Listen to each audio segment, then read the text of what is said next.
კოლეგებო, გთხოვთ დავიკავოთ ადგილები, მოემზადოთ რეგისტრაციისთვის.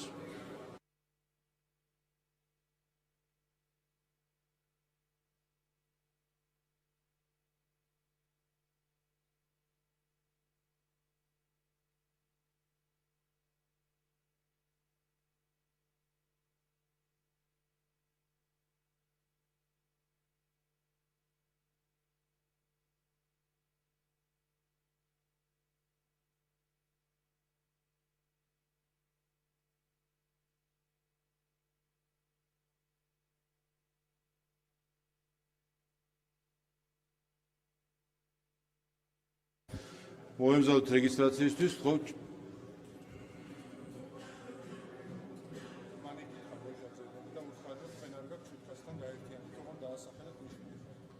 ჩართოთ რეგისტრაციის რეჟიმი. ყურადღება მიმდინარეობს რეგისტრაცია.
რეგისტრაცია გაიარა პარლამენტის 90 წევრმა, კურუმი არის, ხსოვნა გახსნილია. კოლეგებო, გთხოვთ დავამტკიცოთ განახლებული დღის წესრიგი. მადლობა. დღეს როგორც იცით, გვექნება ორი ინტერპელაცია, შემდეგ კანონპროექტების განხილვა და კენჭისყრა დღის ბოლოს, ხვალდაზე გარიქნება პლენარული სხდომა. კიდევ ერთხელ შეგახსენებთ პროცედურას ინტერპელაციის. თავდაპირველად ინტერპელაციის შეკითხვის ავტორს სურვილი თუ აქვს შესაძლებლობა, რომ სამწუთიანი რეგლამენტით დასვას საკითხი, პრობლემატიკა, კითხვები, რომელიც მანამდე წერილობით იქნა ადრესატისთვის გაგზავნილი და მათ შორის საჯაროც არის. შემდეგ ადრესატი გასცემს პასუხს კითხვებს, რომელიც წერილობით იყო გაგზავნილი. შეკითხვის ავტორს ამ პასუხების შემდეგ აქვს ერთწუთიანი რეგლამენტი დაზუსტების შესაძლებლობა, რაზეც ასევე პასუხს გასცემს ადრესატი. შემდეგ არის ზეპირი კითხვების პროცედურა, სადაც თითოეულ ფრაქციას აქვს ორი კითხვის დასმის შესაძლებლობა, რომელიც თემატურად შეიძლება ცდებოდეს მათ შორის ინტერპელაციის საკითხებს. ორწუთიანი რეგლამენტით ორი კითხვის დასმის შესაძლებლობა, რაზეც ადრესატი პასუხს გასცემს და ამის შემდეგ არის უკვე ფრაქციების, პოლიტიკური ჯგუფების გამოსვლები 5წუთიანი რეგლამენტით. სრული შევსების შემთხვევაში დაახლოებით საათნახევრიანი პროცედურა არის ინტერპელაცია. ჩვენ პრემიერ-მინისტრის ინტერპელაციის შემდეგ გავაკეთებთ მცირე შესვენებას და შემდეგ გვექნება უკვე რეგიონული განვითარების მინისტრის ინტერპელაცია და შემდეგ გავაგრძელებთ უკვე პროცედურის მიხედვით. დღის წესრიგის პირველი საკითხი საქართველოს პრემიერ-მინისტრის ირაკლი კობახიძის ინტერპელაცია. გთხოვთ შეკითხვის ავტორს, ქართული ფრაქცია ქართული ოცნების თავმჯდომარეს, ბატონ ირაკლი კირცხალიას ტრიბუნასთან.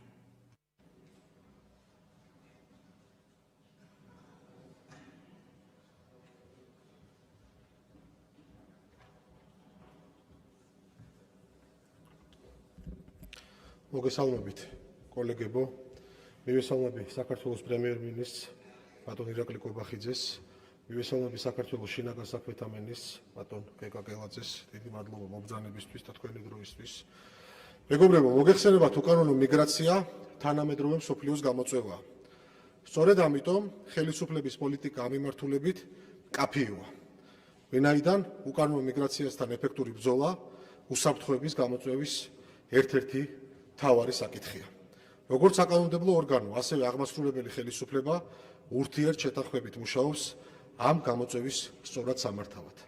სწორად სამართავად, იმიტომ რომ თავარია დაცული იყოს მკაფიო ხაზი უკანონო მიგრაციასა და ქვეყანაში ლეგალურად ყოფ უცხო ქვეყნის მოქალაქეებს შორის, რომლებიც სრულად კანონიერად ჩვენ მზარდ ეკონომიკაში მნიშვნელოვანი კონტრიბუტორები არიან. სამწუხაროდ არაერთხელ მოგვისმენია მიზანმიმართული დეზინფორმაცია ქვეყნის არაკეთილმოსურნეების მხრიდან საკითხის ირგვლივ. Აგახსენებთ თუნდაც ერთ-ერთ ასეთ დესტრუქციულ კამპანიას, რომელიც ეხებოდა Eagle Hills-ის ისტორიულ პროექტს და ლოზუნგს ქვეყნის არაბიზაცია. ასთან დაკავშირებითაც ასევე კარგად გვახსოვს ინტერპელაციის ფორმატში ისაუბრა ბატონმა პრემიერ-მინისტრმა და ფაქტებით დაუსვა წერტილი ამ სპეკულაციას. ჩვენთვის მნიშვნელოვანია საზოგადოებას ჰქონდეს სწორ ფაქტებზე დაფუძნებული ინფორმაცია. ამ მიზნით ფრაქცია ქართულ ოცნებმა ინტერპელაციის წესით მიმართა პრემიერ-მინისტრს მიგრაციის საკითხთან დაკავშირებული შეკითხვებით, რათა საზოგადოება იყოს მაქსიმალურად ინფორმირებული და არ მოხდეს პოლიტიკური სპეკულაციების გზით დეზინფორმაციის გავრცელება. დიდი მადლობა. მადლობა. უპირველეს ყოვლისა მივესალმებით საქართველოს პრემიერ-მინისტრს, მივესალმებით ჩინას საქმეთა მინისტრს და საქართველოს პრემიერ-მინისტრს თხოვთ ტრიბუნასთან ინტერპელაციის წესით კითხვებზე პასუხის გასაცემად.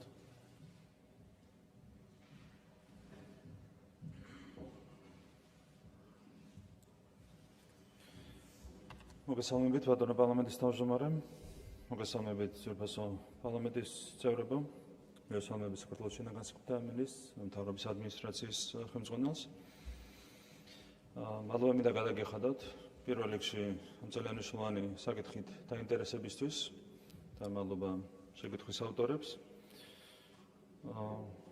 მე მინდა პირველ რიგში ჩვენ სპორტსმენებს მიულოცო კიდევ ერთხელ ძალიან მნიშვნელოვანი წარმატება პირველად ისტორიაში. პირველად ისტორიაში ჩვენმა ქვეყანამ მოიგო ზამთრის ოლიმპიადაზე მედლები, რაც არის ძალიან დიდი წარმატება.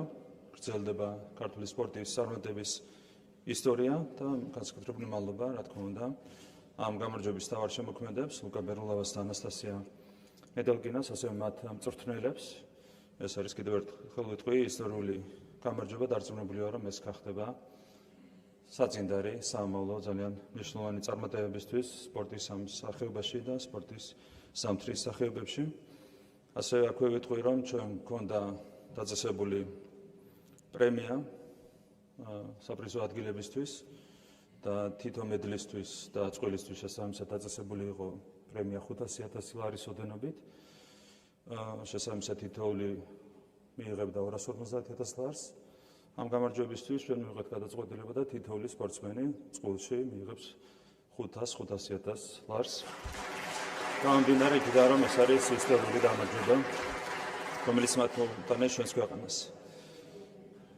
ზოგადად ძალიან მნიშვნელოვანია ის საქმიანობა, რომელსაც ახორციელებს საქართველოს შინაგან განსაკუთრებათა სამინისტრო სხვადასხვა მიმართულებით და მიგრაციაც არის ერთ-ერთი მნიშვნელოვანი მიმართულება. მე მინდა ვისარგებლო შემთხვევით და შინაგან განსაკუთრებათა მინისტრს ბატონ გეგაგელაძეს გადავხადო მადლობა იმ საქმიანობისთვის,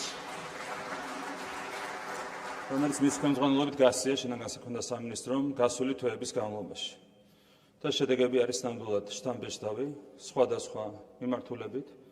ეს ეხება მათ შორის ორგანიზებულ დანაშაულთან ბრძოლას, ნარკოტიკულ დანაშაულთან ბრძოლას და დღესაც 97 პირი იქნა დაკავებული სწორედ ორგანიზებული დანაშაულის ბრალდებით, ნარკოტიკული დანაშაულის ბრალდებით.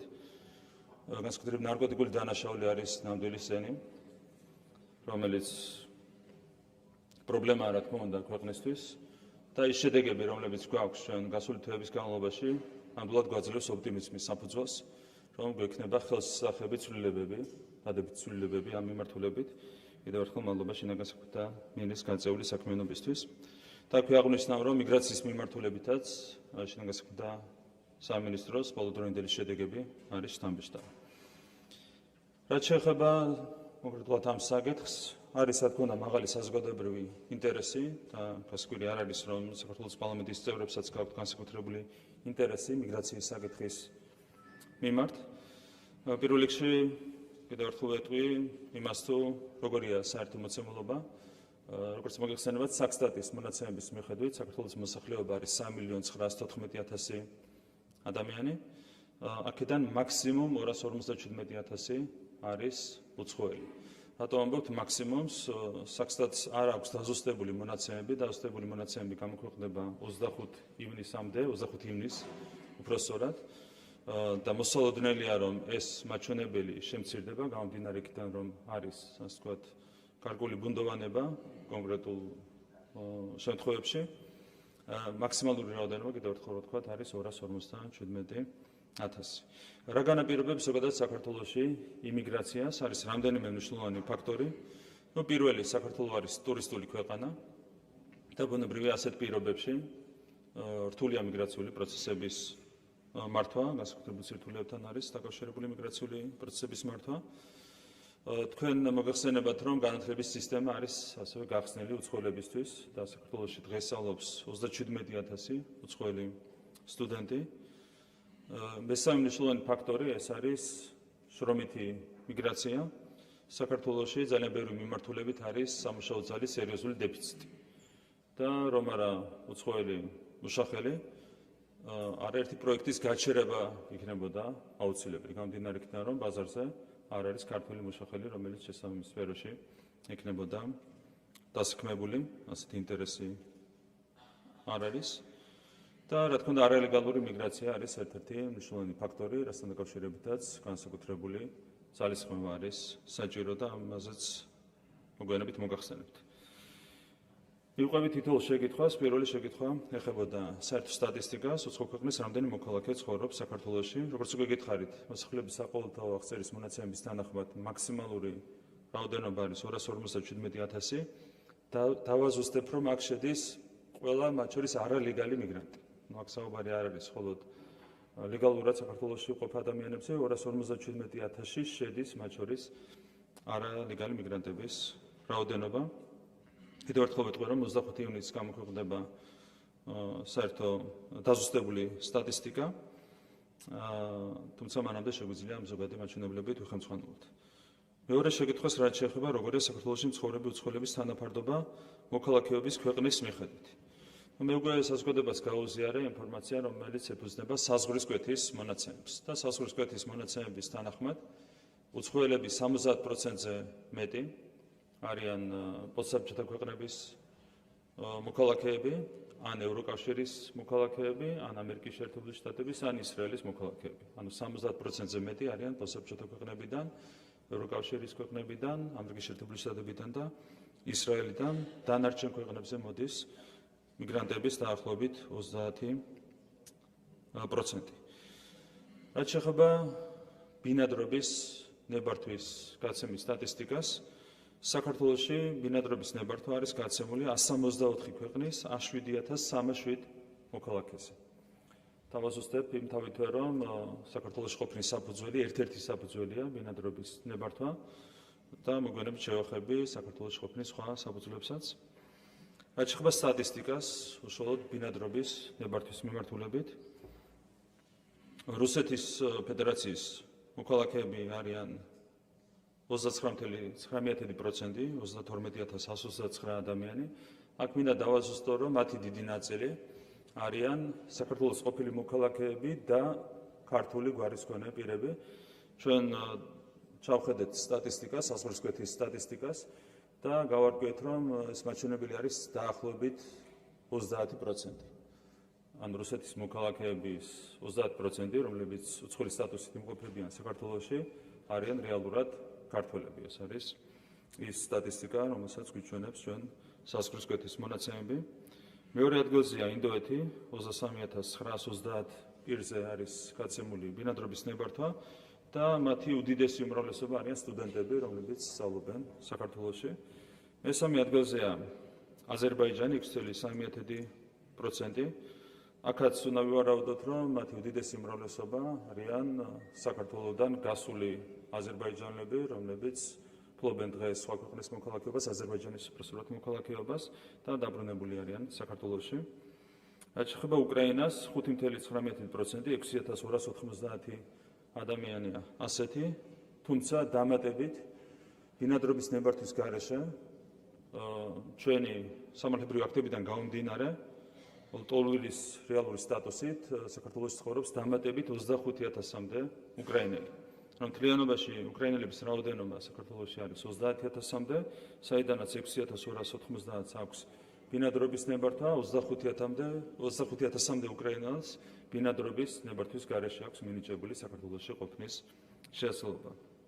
სომხეთი 4,8%, 5,000-ზე მეტი ადამიანია, აქაც ჩვენი ვარაუდით ესენი არიან ადამიანები, რომლებიც გავიდნენ საქართველოდან, მიიღეს სომხეთის მოქალაქეობა, შემდეგ დაბრუნდნენ ისევ საქართველოში. ბელარუსი 3,738 პირს აქვს მინიჭებული ბინადრობის ნებართვა, თურქეთი არის 3,4%, 3,645 პირი, ირანი 3,1%, 3,331 ირანის მოქალაქეს აქვს მინიჭებული საქართველოში ბინადრობის ნებართვა. სუდანი 2%, ესენი არიან მთლიანად სტუდენტები, რომლებიც სამედიცინო მიმართულებით სწავლობენ საქართველოში.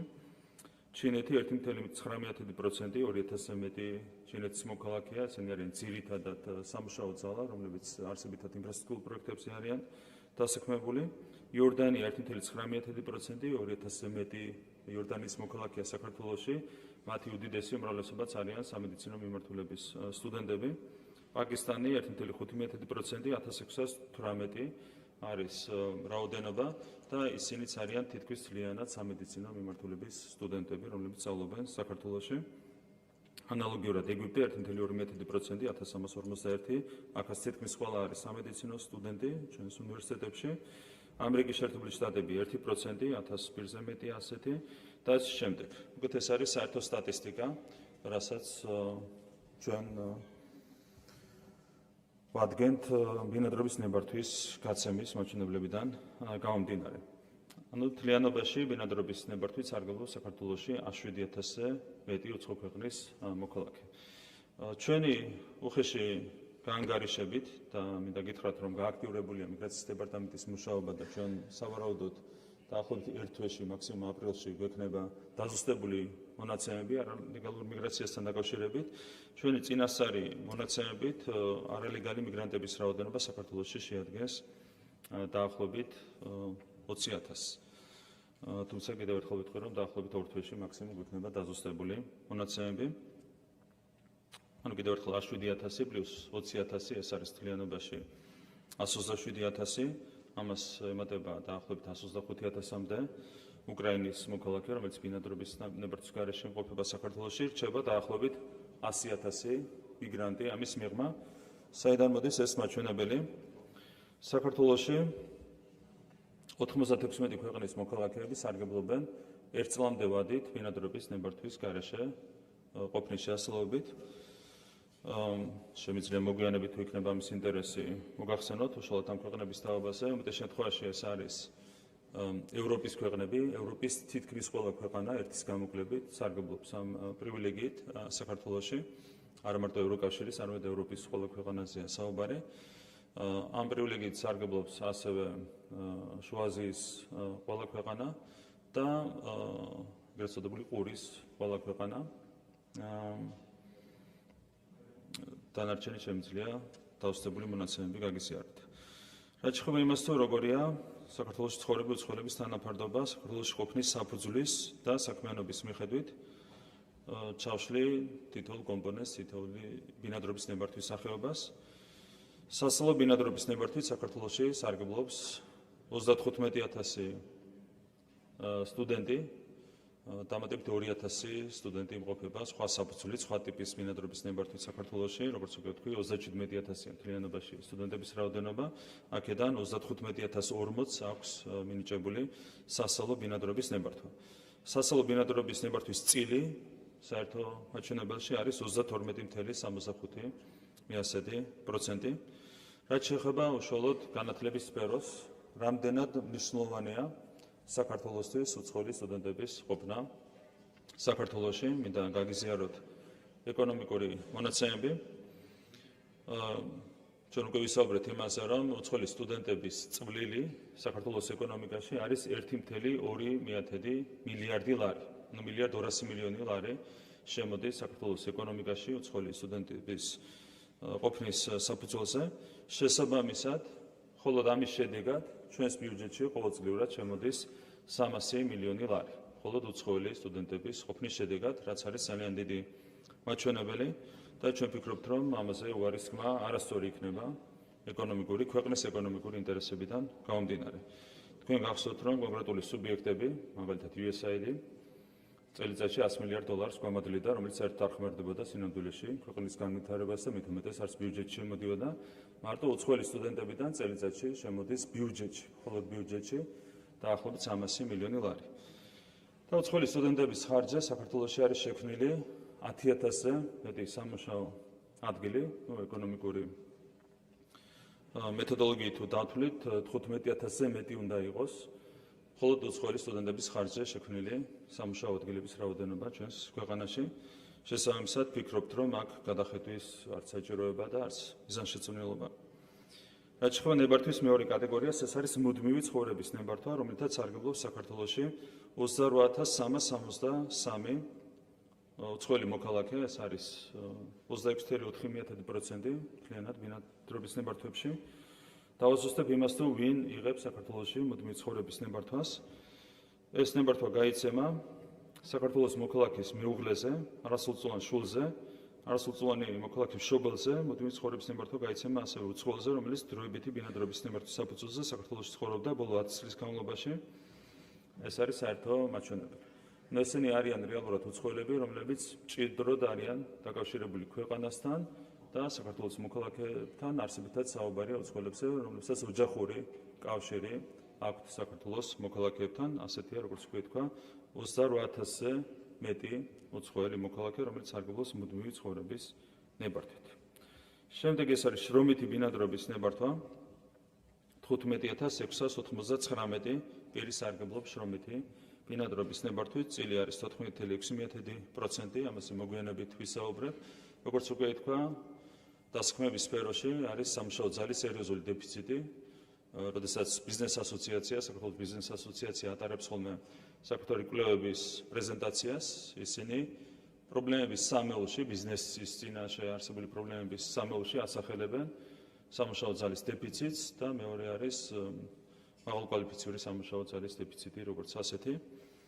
ეს ყველაფერი ძალიან კარგად ჩანს საერთო სურათიდან, რომელიც არის ჩვენთან შექმნილი შრომის ბაზარზე და ეს ყველაფერი განაპირობებს შრომითი მიგრაციის საჭიროებას საქართველოში კიდევ ერთხელ, რომ არა უცხოელების ყოფნა საქართველოში ძალიან ბევრი მაგალითად ინფრასტრუქტურული პროექტი განხორციელებდებოდა.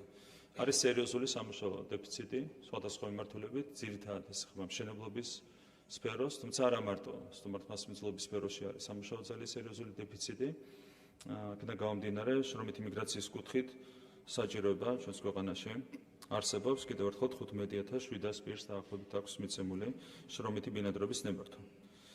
მუდმივი ბინადრობის ნებართვა აქვს მინიჭებული 10,726 პირს, ოჯახის გაერთიანების მიზნით ბინადრობის ნებართვა 5,658 ასეთი უცხოელია საქართველოში. მოკლევადიანი ბინადრობის ნებართვა. ამაზე იყო უამრავი სპეკულაციები, თქვენ გახსოვთ, რომ ამ სპეკულაციებს უკავშირებდნენ იგელჰილსის საინვესტიციო პროექტს და აცხადებდნენ, რომ მოკლევადიანი ბინადრობის ნებართვებით წაგვიკავდნენ ჩვენ უცხოელი მიგრანტები.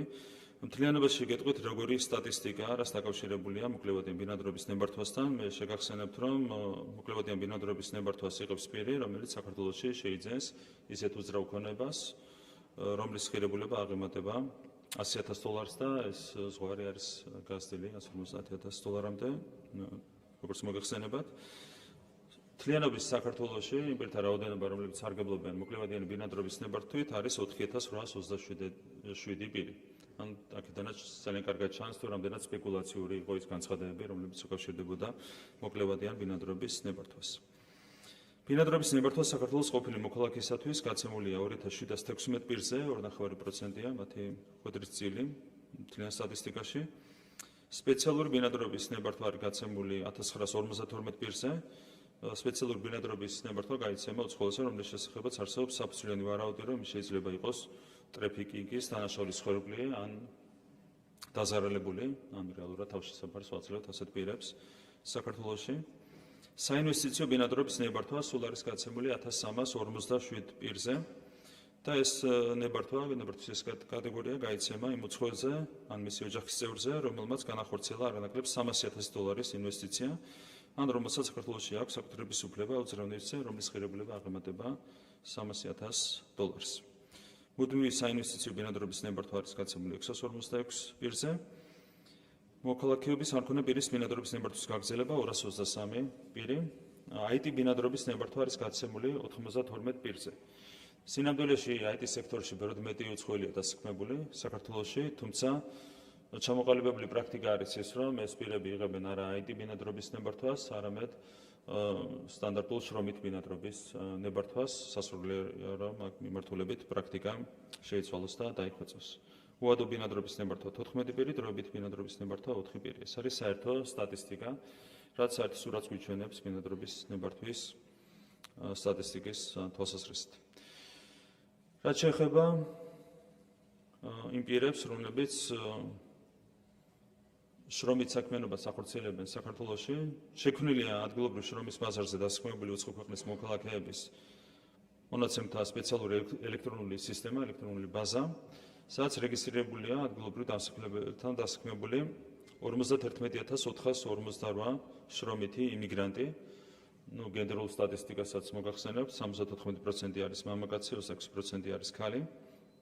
მათგან დაახლოებით 25% არის რუსეთის მოქალაქე, დაახლოებით 3.3% არის ინდოეთის მოქალაქე, თურქეთის მოქალაქე არის დაახლოებით 5600 პირი, ბელარუსი 4930 პირი. სლავური ქვეყნების წარმომადგენლები ძირითადად არიან დასაქმებული IT სექტორში, უმეტესად. რაც შეეხება მაგალითად ინდოეთის მოქალაქეებს, ისინი უმეტესად არიან დასაქმებული მშენებლობის სექტორში, ინფრასტრუქტურულ პროექტებში. თურქმენეთი არის 4000-ზე მეტი ასეთი პირი, ისინი ძირითადად ინფრასტრუქტურის სფეროში არიან დასაქმებული. აზერბაიჯანი 3000-მდე პირია, უკრაინა 2859 პირი. უკრაინელები ძირითადად არიან IT სფეროში, თუმცა ასევე სტუმართმასპინძლობის სფეროში დასაქმებული. ჩინეთი 2000-მდე პირია, ყაზახეთი 1891, ირანი 1277 პირი. რაც შეეხება დასაქმების სექტორებს, საერთო სტატისტიკას, IT სფეროში არის დასაქმებული უცხოელი შრომითი მიგრანტების 32%, მშენებლობის სექტორში 3.6%, მარკეტინგი, რეკლამა, გაყიდვები, მომარაგება, გაქირავება 7.9%, გართობა დასვენება, სათამაშო ბიზნესი 6.6%, ბიზნესის ადმინისტრირება 6.2%, სტუმართმასპინძლობა 5.8%, დამამუშავებელი მრეწველობა 4.6%, აქაც არის ქარხნები, სადაც პრაქტიკულად შეუძლებელია ხშირ შემთხვევაში ქართველი მუშახელის მოძიება, შესაბამის საწარმოებს უწევთ უცხოელი მუშახელის ჩამოყვანა საქართველოში. განათლების სფეროში დასაქმებულია უცხოელების 2.1%, სპორტი 2.1%. მეოთხე შეკითხვა გაქვთ არა შეფასებული უცხო ქვეყნის რამდენი მოქალაქე იმყოფება საქართველოში არალეგალურად, როგორც უკვე მოგახსენეთ, დაახლოებით მაჩვენებელი არის 20000 პირი. თუმცა ჩვენი აქტიური მუშაობის შედეგად ეს მაჩვენებელი დაზუსტდება, არ ფიქრობთ, რომ რაიმე არსებითი ცვლილებები შევა ამ საერთო სურათში, თუმცა რა თქმა უნდა ძალიან მნიშვნელოვანია მოწესრიგდეს შესაბამისი მონაცემთა ბაზები და კიდევ უფრო მნიშვნელოვანია, რომ ვებრძოლოთ არალეგალურ მიგრაციას და ზუსტად ამას ეხება თქვენი მეხუთე შეკითხვა, რა ზომებს ატარებთ არალეგალურ მიგრაციასთან საბრძოლოდ. პირველ რიგში აქ მინდა აღვნიშნო, რომ ძალიან მნიშვნელოვანი იყო ის კანონები, რომლებიც თქვენ მიიღეთ, საქართველოს პარლამენტმა მიიღო ბოლო დროის განმავლობაში. ეს იყო კანონი უცხოელთა და მოქალაქეობის არ ქონა პირთა სამართლებრივი მდგომარეობის შესახებ კანონის ცვლილებების თაობაზე.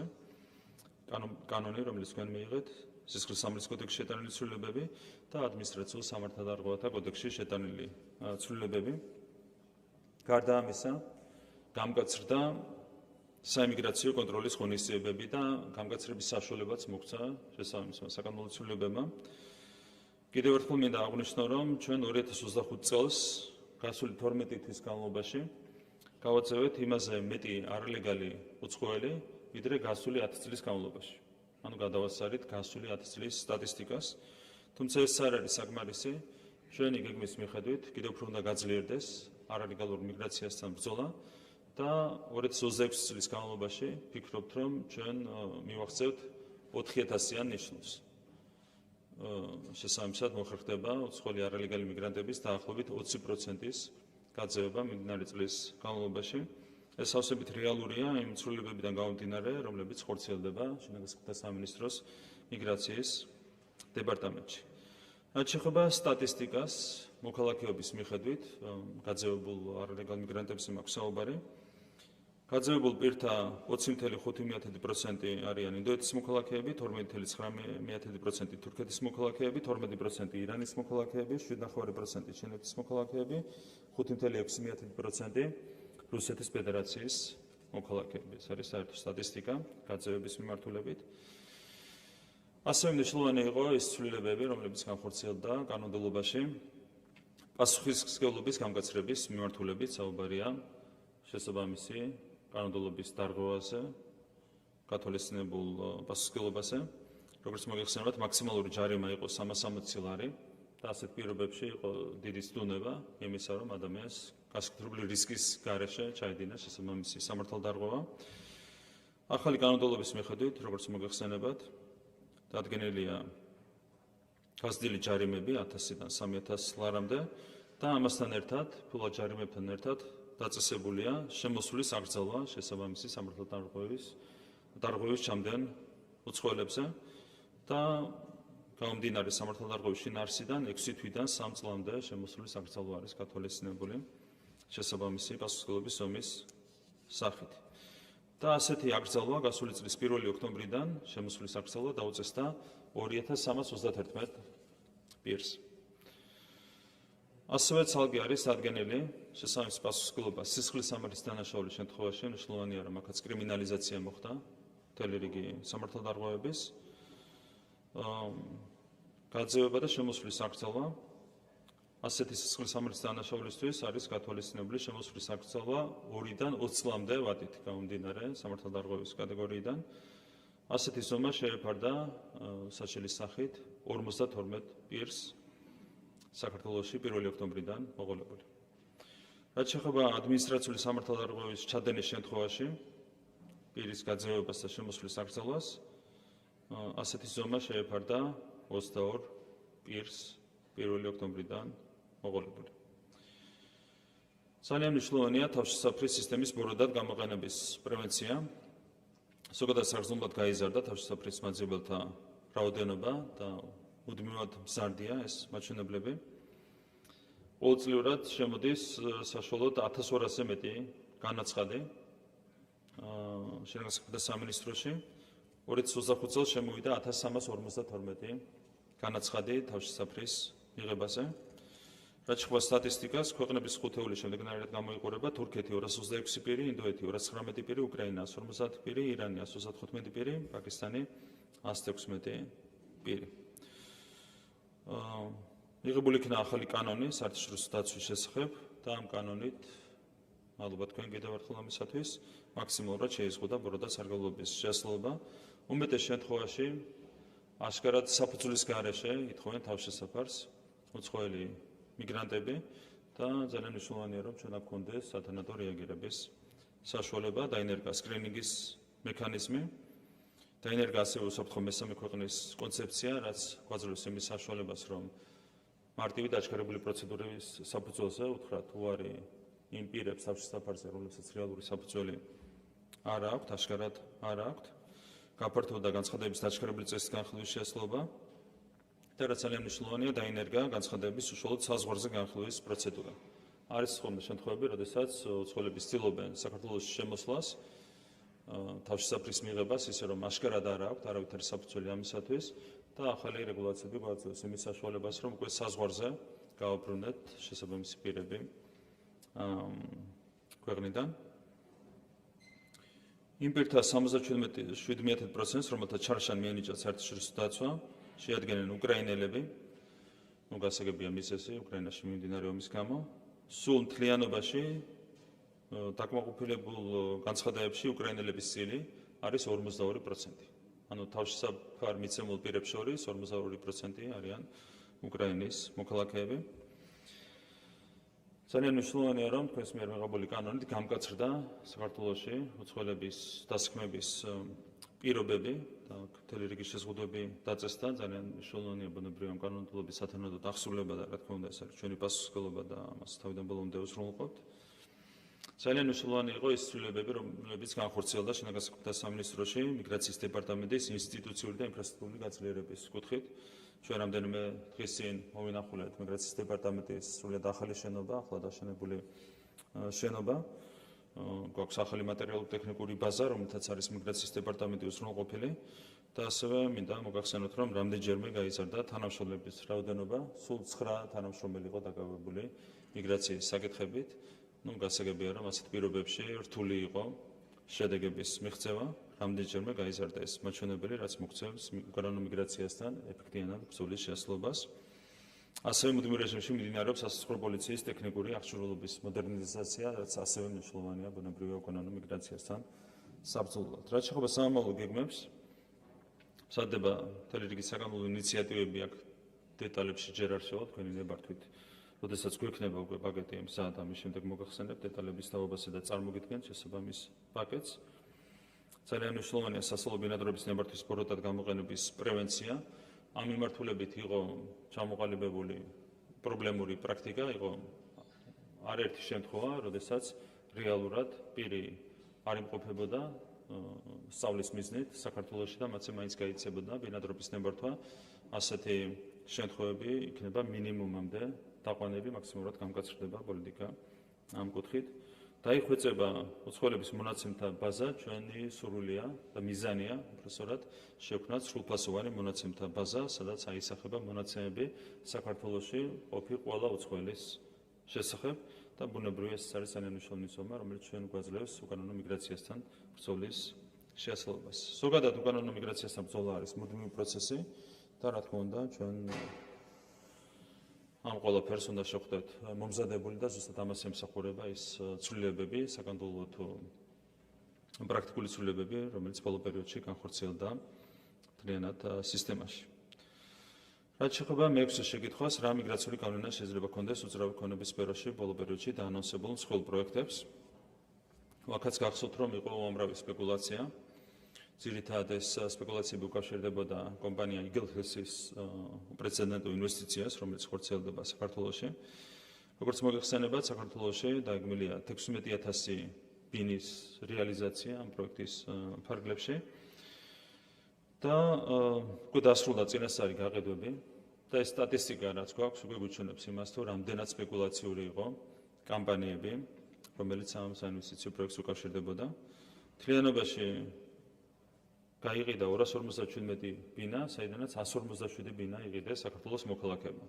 ჩვენ თავიდანვე ვაცხადებით, რომ ჩვენი ვარაუდით მყიდველების ნახევარზე მეტი იქნებოდნენ საქართველოს მოქალაქეები და ეს დასტურდა იმ სტატისტიკით, რომელიც არის წარმოდგენილი, 157 ბინა შეიძინეს საქართველოს მოქალაქეებმა, 110 ბინა შეიძინეს უცხო ქვეყნის მოქალაქეებმა. რაც შეეხება ღმადაღებულ არაბიზაციას, გახსოვთ, მთელი სპეკულაციები უკავშირდებოდა ამ ასე ვთქვათ ტერმინს. ეს ახასიათებს ხოლმე ჩვენს რადიკალურ ოპოზიციას, აიღებენ ხოლმე ორ სიტყვას, შინაარსში საერთოდ არ შედიან და ერთ-ეგივე ორ სიტყვას ატრიალებდნენ. ადრე იყო რუსული კანონი, ეხლა არის არაბული ქალაქები. იყო უпроსორად არაბული ქალაქები, როგორც რუსული კანონის კამპანია ჩავარდა, ასევე ძალიან მარტივად ჩავარდა არაბული ქალაქების კამპანიაც. და ამ სტატისტიკაც აჩვენებს, ამ 257 ბინიდან 8 ბინა შეიძინეს იმ ქვეყნების მოქალაქეებმა, რომლებიც არიან არაბული ქვეყნები. თავადაც ხედავთ, როგორი არაბიზაციის რისკის წინაშე დგას ჩვენი ქვეყანა. ჩავარდა იმთავითვე ეს კამპანია და აღიარეს, რეალურად ირიბად აღიარეს საკუთარი მარცხი, გადაერთნენ ახლა იმაზე, რომ თუ საქართველოს მოქალაქეები ყიდულობენ ამ ბინებს, მაშინ გამოდის, რომ 6,6 მილიარდი დოლარის ინვესტიცია როგორ შემოდის საქართველოში, ეს არის მათი შეკითხვა. როგორც ჩავარდა არაბიზაციის კამპანია, ასევე ჩავარდება, რა თქმა უნდა, კამპანია ამასთან დაკავშირებით, რომ ეს ინვესტიცია თითქოს არის არარეალური, რეალურად საქართველოში განხორციელდება 6,6 მილიარდი დოლარის ინვესტირება და როგორც ეს ყველაფერი დადასტურდა გაყიდვების სტატისტიკით, ასევე დადასტურდება მომავალში ეკონომიკური და საბიუჯეტო სტატისტიკის, რომელსაც აუცილებლად ყოველწლიურად გავუზიარებთ ჩვენს საზოგადოებას. კიდევ ერთხელ, რაც შეეხება პროექტების გავლენას და მშენებლობის გავლენას საქართველოში მიგრაციაზე, ეს არის სარიელი სპეკულაციები. კიდევ ერთხელ მოკლევადიან ბინადრობის ნებართვასაც უკავშირებდნენ ამ სპეკულაციებს, აცხადებდნენ, რომ როგორც კი პირი ყიდულობს ბინა 150,000 დოლარზე მეტის ღირებულების ბინა საქართველოში მაშინვე მარტივად შეუძლია იცხოვროს საქართველოში. ერთი რომ ეს არის მოკლევადიანი ბინადრობის ნებართვა, რომლის ვადა არის მაქსიმუმ 1 წელიწადი, ეს ერთი. და მეორე აქაც სტატისტიკა გაგაცანეთ, 5,000-ზე ნაკლებია ესეთი პირების რაოდენობა, რომლებიც ბინის შეძენის საფუძველზე იღებენ მოკლევადიან ბინადრობის ნებართვას. ანუ რამდენად სპეკულაციურია ეს განცხადებები სტატისტიკიდანაც ძალიან მარტივად ჩანს. და ბოლოს შეკითხვა, რამდენად პასუხობს არსებულ გამოწვევებს 2020 წელს საქართველოს მთავრობის მიერ დამტკიცებული საქართველოს 2021-30 წლების მიგრაციის სტრატეგია. მოკლედ გეპასუხებთ, რომ ვერ პასუხობს. ერთი რომ რამდენიმე წლის წინ არის დამტკიცებული ეს სტრატეგია. ჩვენ გვაქვს მიზანი, რომ მაქსიმალურად გავამკაცროთ მიდგომა და უზრუნველყოთ არალეგალური მიგრაციის ნულამდე დაყვანა ჩვენს ქვეყანაში. რაც შეეხება იმ სტრატეგიას, რომელიც 2020 წელს დამტკიცდა, ამ კუთხით ნაკლებად ხელშესახებ ზომებს ითვალისწინებს. ჩვენ გვაქვს რეალურად ახალი სტრატეგია, რომელიც შეიძლება განახლებულ დოკუმენტში აისახოს, რომელიც სწორედ რომ მოგცემს ჩვენ უკანონო მიგრაციასთან ეფექტიანად ბრძოლის საშუალებას. კიდევ ერთხელ მიმდინარე წელს ჩვენი გეგმის მიხედვით დაახლოებით 4,000 უკანონო მიგრანტის გაძევება უნდა მოხდეს ჩვენს ქვეყნიდან. რაც ნიშნავს იმას, რომ რამდენიმე წელიწადში ჩვენ შეგვიძლია მთლიანად აღმოვხვრათ უკანონო მიგრაცია საქართველოში. ჩვენ ვფიქრობთ, ეს არის უფრო ეფექტიანი სტრატეგია, ვიდრე ის, რაც იყო ასახული 2020 წელს დამტკიცებულ დოკუმენტში. ეს არის ის ინფორმაცია, რომლის გაზიარებაც მინდოდა. კიდევ ერთხელ გამიმეორებ, რომ არის რა თქმა უნდა მაღალი საზოგადოებრივი ინტერესი იმ პროცესების ფონზე, რომლებიც ვითარდება განსაკუთრებით ევროკავშირის ქვეყნებში, ბუნებრივია, ყველას აქვს შეში, რომ იგივე არ განმეორდეს ჩვენს ქვეყანაში. თქვენ ხედავთ, როგორ იზრდება მიგრანტების წილი მოსახლეობაში ევროკავშირის კონკრეტულ ქვეყნებში. რა თქმა უნდა, ჩვენი ერთ-ერთი უმთავრესი ეროვნული ამოცანაა, რომ უზრუნველყოთ ჩვენი ეროვნული და ასევე რელიგიური იდენტობის შენარჩუნება. შესაბამისად, მაქსიმუმი გაკეთდება იმისათვის, რომ ვებრძოლოთ არალეგალურ მიგრაციას ჩვენს ქვეყანაში. ამისათვის უკვე მიღებულია კონკრეტული ზომები და ამ ზომების მიღება მომავალშიც ბუნებრივია გაგრძელდება. რაც შეეხება სპეკულაციებს, ამ სპეკულაციებისთვის რეალურად არ არსებობს არავითარი საფუძველი და თავიდან ბოლომდე პოლიტიკური ინტერესებით არის ეს ყველაფერი მოტივირებული. დიდი მადლობა ყურადღებისთვის, სადვარ უპასუხოთ მე შეკითხვებს. მადლობა. დაზუსტება თუ არის? არ უსტება. არ არის, ახლა არის შესაძლებლობა ზეპირი შეკითხვების და გთხოვთ დააფიქსიროთ, ვისაც სურვილი გაქვთ, შალვა კერესელიძე. გამარჯობათ, ბატონ ირაკლი. მაშინ, როდესაც საქართველოში დემოგრაფიული პრობლემები ყველა მაჩვენებლის მიხედვით ეროვნულ პრობლემად არის ქცეული, შემცირებულია მკვეთრად შობადობა, გაზრდილია სიკვდილიანობა. მკვეთრად არის დაფიქსირებულია მოსახლეობის კლება და გაზრდილია მკვეთრად მიგრაცია ქვეყნიდან. ასევე 200-მდე სოფელი დაახლოებით საქართველოში მთლიანად არის დაცლილი და ერთი მაგდენი კიდევ დაცლის პირას არის, სადაც თითო კაცი თუ ცხოვრობს, განსაკუთრებით ეს მაღალმთიან დასახლებებს და რეგიონებს ეხება. და რეალურად ფიქსირდება არა ერის დაბერება, არამედ ერის გადაბერება, რომელიც დემოგრაფიული უსაფრთხოების თვალსაზრისით ძალიან სახიფათო მასშტაბებს იძენს. ფიქრობ, რომ ხალხზე მზრუნველი ხელისუფალი ასე დროს კაცრი დემოგრაფიული პოლიტიკის და კანონმდებლობის შემუშავებაზე უნდა ფიქრობდეს, ვიდრე უცხო ქვეყნის მოქალაქეებზე, არაბებზე, ირანელებზე თუ რუსებზე და ასე შემდეგ სახელმწიფო ქონების გასხვისებაზე და მათზე ბინადრობის გაცემაზე. თქვენ იღებთ პოლიტიკურ პასუხისმგებლობას, რომ პაკისტანიდან, ირანიდან, ინდოეთიდან, არაბეთის ქვეყნებიდან, თუნდაც რუსეთიდან და ასე შემდეგ შემოსული ლეგალური თუ არალეგალური მოქალაქეები ქვეყნისთვის და ჩვენი მოქალაქეებისთვის არ გახდებიან უსაფრთხოების, შრომის ბაზრის დაკარგვის და დემოგრაფიული ექსპანსიის საფრთხე. ამას რატო გეუბნებით, იცით? იმიტომ გეუბნებით, რომ გადავხედოთ თუნდაც დედაქალაქს, შრომის ბაზარს, ნათლად ჩანს, რომ შემოსული ლეგალური თუ არალეგალური უცხო ქვეყნის მოქალაქეები, როგორც იაფი სამუშაო ძალა, ადგილობრივ მკვიდრ მოსახლეობას აძევებენ შრომის ბაზრიდან და თავად იკავებენ მათ ადგილს. დაასრულებინათ. ჩვენი მკვიდრი მოსახლეობა კიდე სამუშაოს საძიებლად საზღვარგარეთ გადის. ამის ნათელი მაგალითია თუნდაც მშენებლობის სფერო, მომსახურეობის სფერო, სადაც ძალიან ხშირ შემთხვევაში შემოსული იაფი სამუშაო ძალა უმრავლესობას წარმოადგენენ. მადლობთ. ქართული ოცნებიდან ორი ზეპირი შეკითხვა შოთა ხაბარინია ალო და გუდუშოვარი. დიდი მადლობა ბატონო შალვა. მოგესალმებით ბატონო პრემიერ-მინისტრო. მინდა ძალიან დიდი მადლობა გადაგიხადოთ სპორტის ასეთი მხარდაჭერისათვის. მინდა აღვნიშნო, რომ 2012 წლის შემდეგ იყო კარგი მხარდაჭერა, მაგრამ ასეთი როგორც ბოლო წლებში ასეთი არ ყოფილა და დიდი მადლობა მინდა გადაგიხადოთ ამისათვის. გუშინ ჩვენ ნახეთ მოხსენება ჩვენი პრეზიდენტის და მისი გამოსვლის ძალიან დიდი ნაწილი სპორტს დაუთმო. და ეს ჩვეულებრივიც არის, იმიტომ რომ ის წარსულში დიდი სპორტსმენი იყო და სპორტზე ძალიან დიდ ყურადღებას ამახვილებს და ჩვენ ორი მოწვევის პარლამენტი ერთი გვერდ-გვერდს ვიწყედით მე და ბატონი მიხეილი და ყოველთვის საუბრობდით სპორტზე და სპორტის განვითარებაზე. და მე ძალიან მიხარია დღეს, რომ სახელმწიფოს მართავენ ისეთი ადამიანები, რომლებმაც ძალიან კარგად იციან სპორტის მნიშვნელობა. სპორტს რა შეუძლია გააკეთოს ქვეყნისათვის, ქვეყნის აღმავლობისათვის და ეს მიხარია ნამდვილად, არა მარტო მე, მთელ სპორტულ საზოგადოებას.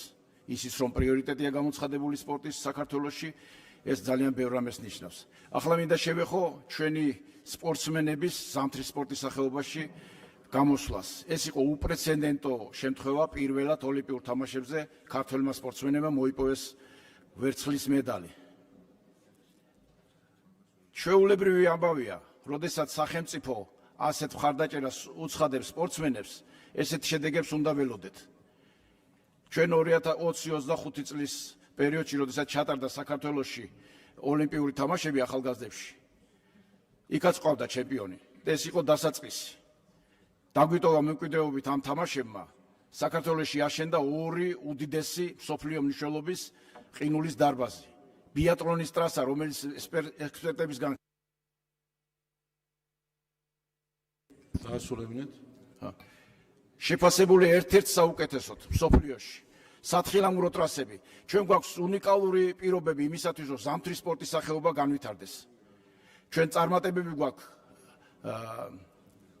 გზაფხულის სპორტის სახეობებში და აქ უკვე ვიწყებთ ზამთრის სპორტის სახეობების განვითარებას. ბატონო პრემიერ-მინისტრო, თითქმის ყველა მიმართულებით ზამთრის სახეობებში ჩვენს ინფრასტრუქტურა განვითარებულია, ჩემი შეკითხვა არის ასეთი. იქ გვაქვს ჩვენ ბაკურიანში იყო სავიზიტო ბარათი, ტრამპლინი და ხტომის ბაზა. დაასრულებინეთ 30 წამი. და ალბათ ასეთი მიდგომით დარწმუნებული ვარ, რომ აი ამასაც მიეხედება და აი რას ფიქრობთ ამ საკითხთან დაკავშირებით. დიდი მადლობა.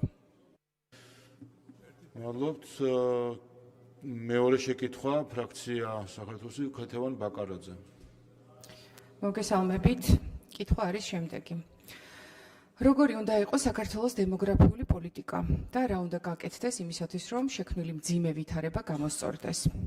პირველ რიგში საჭიროა ხელისუფლების პოლიტიკური ნება და მკაცრი დემოგრაფიული პოლიტიკის შემუშავება სათანადო კანონმდებლობით. მე მაქვს ესეთი შეკითხვა. მზად ხართ თუ არა თქვენ, როგორც მთავრობის ხელმძღვანელი, მართველი პარტიის თავმჯდომარე, აიღოთ საკუთარ თავზე პასუხისგებლობა, რომ შეიქმნას მთელი რიგი ქმედითი სისტემა იმისათვის, რომ მოხდეს ქართული გენოფონდის უბრალოდ გადარჩენა, რაც თავისი არსით გულისხმობს შემდეგს. რომ აქცენტები გაკეთდეს ოჯახზე, როგორც ყველაზე ძლიერ ინსტიტუციაზე და მის გამყარებაზე. აქცენტები უნდა გაკეთდეს ახალგაზრდა წყვილებზე, ახლად შექმნილ ოჯახებზე და მრავალშვილიან ოჯახებზე. უნდა შემუშავდეს სპეციალური სოციალური პაკეტები და პროგრამები. მაგალითად, ყოველ დაბადებულ ბავშვზე დაწესდეს ფულადი ანაზღაურება 1000 ლარის ოდენობით, ყოველ მესამე და მომდევნო ბავშვზე ერთჯერადად 20,000 ლარი, 2 წლამდე გაიზარდოს ანაზღაურებადი დეკრეტული შვებულება და მოხდეს ამ პერიოდში თანამდებობრივი სარგო სრულად შენარჩუნება. მრავალშვილიან ოჯახებს შვილების სრულწლოვან ასაკამდე სამედიცინო მომსახურების მიღება დაუწესდეს სახელმწიფო დაზღვევის ფარგლებში, რომ მათთვის ხელმისაწვდომი გახდეს სრულად სამედიცინო მომსახურება. ასევე ძალიან მნიშვნელოვანია მაღალმთიან სოფლებში დაბრუნებული ახალგაზრდების ხელშეწყობა, რომ მათ მიეცეთ საცხოვრისის შეძენის შეღავათები, კრედიტის მიღების თვალსაზრისით შეღავათები, ასევე დასაქმების ნაწილში გარკვეული მხარდაჭერა, საშემოსავლო გადასახადებებზე და ასე შემდეგ. ანუ მთელი რიგი სოციალური პაკეტია შემუშავებული ჩვენი პოლიტიკური ძალის მიერ, რომ მოხდეს ქვეყანაში ფაქტობრივად კარს 33 დემოგრაფიული კატასტროფის პრევენცია, რომ ახალგაზრდებმა ესე მასიურად არ დატოვონ ჩვენი ქვეყანა და არ წავიდნენ სამსახურის ძიებაში, ემიგრაციაში. მადლობთ. მადლობთ. სხვა ზეპირი შეკითხვა არ არის. ბატონ პრემიერს ხო თუ გნებავთ შეგვიძლია ასევე შესვენება გამოაცხადოთ. ან თუ გსურთ შეგვიძლიათ პირდაპირ პასუხი. კი ბატონო, გთხოვთ ტრიბუნასთან.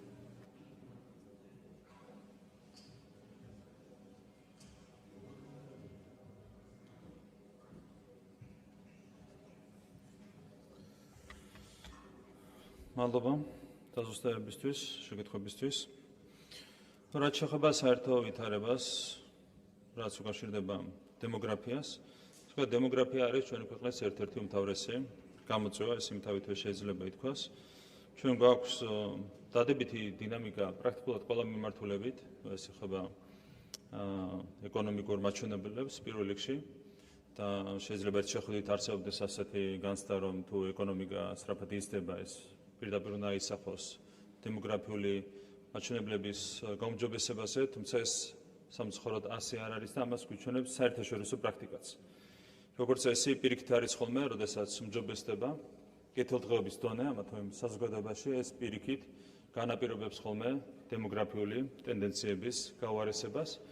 თქვენ რომ გადახედოთ საერთაშორისო პრაქტიკას და მარტივად რომ დახედოთ რუკას, სად არის ყველაზე კარგი დემოგრაფიული მაჩვენებლები, ძირითადად ჩობადობას გულისხმობ, ეს არის სწორედ ყველაზე ნაკლებად ეკონომიკურად განვითარებული ქვეყნები. თქვენ რომ ნახოთ მაგალითად, რომელ კონტინენტებზე იზრდება ყველაზე მეტად მოსახლეობა, ლიდერები არიან აფრიკა და აზია, სადაც ყველაზე დაბალია კეთილდღეობის დონე და ყველაზე მძიმე სტატისტიკა აქვს ევროპას, ერთადერთი კონტინენტია, სადაც იკლებს ყოველწლიურად მოსახლეობა.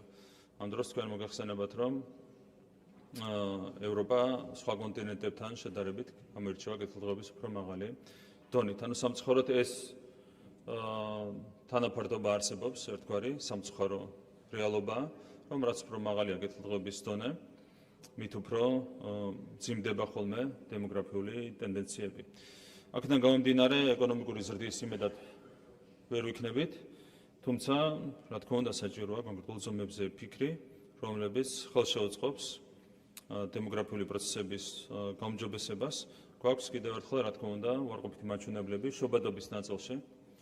გარდაცვალების მაჩვენებელი აღემატება შობადობის მაჩვენებელს, რაც არის, რა თქმა უნდა, ძალიან მძიმე მოვლენა და ბუნებრივია შეცვლას საჭიროებს. ასევე ქორწინება განქორწინების თანაფარდობის კუთხით მუდმივად უარესდება მდგომარეობა. და შობადობას რაც შეეხება, ერთი საინტერესო დეტალია ასევე, რაც მიანიშნებს იმაზე, რომ სოციალური მიზეზი არ აქვს შობადობის შემცირებას. 90-იან წლებში პირველ რიგში, როდესაც ყველაზე მეტად უჭირდა ჩვენს ქვეყანას საბჭოთა სისტემის რღვევის შემდეგ, მაშინ იყო ბევრად უფრო მაღალი შობადობის კოეფიციენტი საქართველოში, ვიდრე არის დღეს. ანუ კიდევ ერთხელ სოციალური მიზეზი ნაკლებად აქვს ამ ყველაფერს და ასევე საინტერესო დეტალია, რომ მესამე და მეოთხე ბავშვის შობადობის ნაწილში 2014 წლიდან არის მომატებული მაჩვენებლები და არის სტაბილურად მაღალ დონეზე შენარჩუნებული. და მკვეთრად იკლებს და დრამატულად იკლებს პირველი და მეორე ბავშვის შვილის შობადობის მაჩვენებელი. აქედან კიდევ ერთხელ ჩანს, რომ სოციალური მიზეზი ამას არ აქვს. კიდევ ერთხელ მესამე და შემდეგი ასე ვთქვათ, შვილის შობადობის მაჩვენებელი არის მაღალ დონეზე შენარჩუნებული. პირველი და მეორე შვილის შობადობის მაჩვენებელი არის მკვეთრად შემცირებული. რაც მიანიშნებს იმაზე, რომ გვაქვს სერიოზული, ასე ვთქვათ, სოფლმხედველობრივი გამოწვევა, რასაც პირველ რიგში უნდა დაუპირისპირდეთ დადებითი გაგებით, საჭიროა შეიცვალოს ადამიანების სოფლმხედველობა, ინტერესი არის შემცირებული ქორწინების კუთხით და განქორწინების სტატისტიკაც კიდევ ერთხელ ამას აჩვენებს და ეს პირდაპირ აისახება პირველი და მეორე შვილის შობადობის სტატისტიკაზე. ძალიან მძიმე ტენდენციებია, თუმცა კიდევ ერთხელ ვიტყვი, რომ ეს არ არის მხოლოდ საქართველოსთვის დამახასიათებელი. ყველგან, სადაც ინტენსიურად და აქტიურად ვრცელდებოდა ეგრეთ წოდებული ლიბერალური იდეოლოგია, ყველგან არის პრობლემა. ჩრდილოეთ ამერიკაშიც და კონკრეტულად ამერიკის შეერთებულ შტატებში ძირითადად იმიგრაციის ხარჯზე იზრდება მოსახლეობა, სადაც არის კეთილდღეობის მაღალი დონე და სადაც აქტიურად ვრცელდებოდა ეგრეთ წოდებული ლიბერალური, სინამდვილეში ფსევდოლიბერალური იდეოლოგია, ყველგან არის ძალიან მძიმე პროცესები დაწყებული.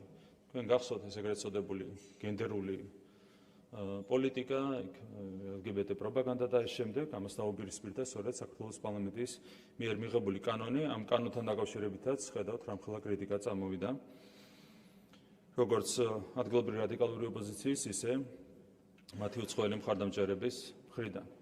სინამდვილეში ჩვენ გვჭირდება სერიოზული ზომების მიღება იმისათვის, რომ შეიცვალოს საზოგადოების სოფლმხედველობა, ჩვენ უნდა ვიზრუნოთ საზოგადოების პატრიოტული სულისკვეთების ამაღლებაზე და ზოგადად ისეთი ცნობიერების ჩამოყალიბებაზე, რომელიც ხელს შეუწყობს საქართველოში დემოგრაფიული პროცესების დადებითი მიმართულებით განვითარებას.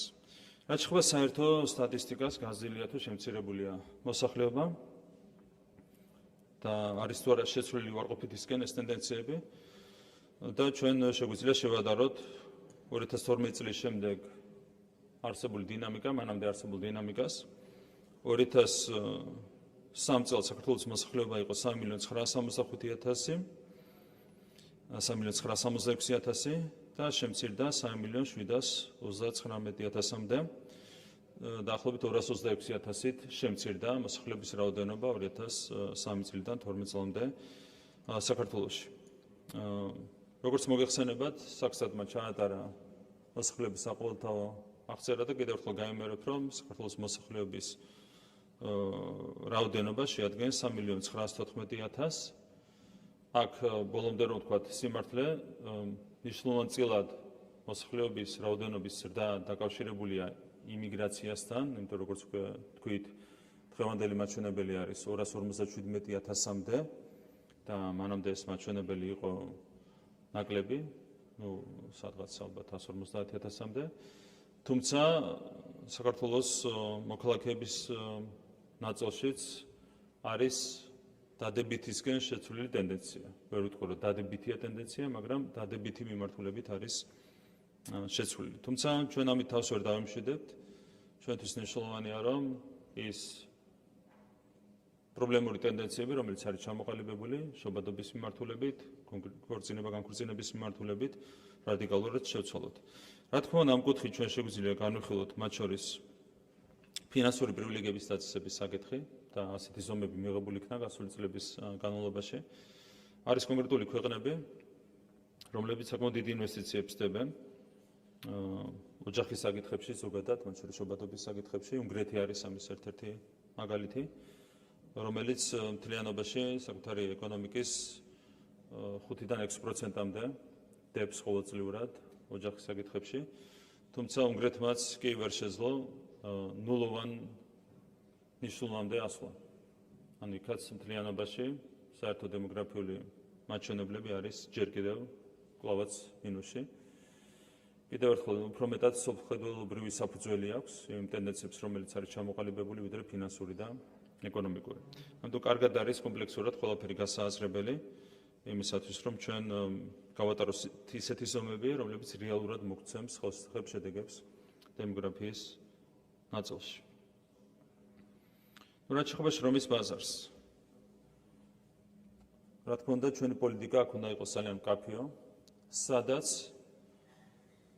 უცხოური მუშახელი ანაცვლებს ქართულ მუშახელს. იქ უნდა გავატაროთ კაცრი პოლიტიკა და უნდა დავიცოთ ჩვენი მოქალაქეების ინტერესები. არის მაგალითად ასეთ ვითარება არის ეგრეთ წოდებული მიტანის სერვისი, ეგრეთ წოდებული delivery სერვისი, სადაც ეს ტენდენცია აშკარად ჩანს, რომ მოწყვლელი მოშახელი სად არის უფრო იაფად მოემსახუროს კომპანიებს და ისინი ანაცვლებენ ხოლმე ქართულ მოშახელს. სწორედ ამისათვის იქნა მიღებული ეს კანონი, რომელიც 1 მარტიდან ამოქმედება. სადაც არის ეს პრობლემა, სადაც უცხოელი მოშახელი ანაცვლებს ქართულ მოშახელს, იქ უნდა კონდეს რა თქმა უნდა მკაცრი პოლიტიკა და უნდა მაქსიმალურად ვიზრუნოთ ამ ყველაფრის პრევენციაზე, მაგრამ კიდევ ერთხელ არის სფეროები და ამ სფეროებს განეკუთვნება პირველ რიგში სწორედ მშენებლობა და ასევე ნაწილობრივ მომსახურება, სადაც უბრალოდ არ არსებობს საქართველოში შესაბამისი მოშახელი.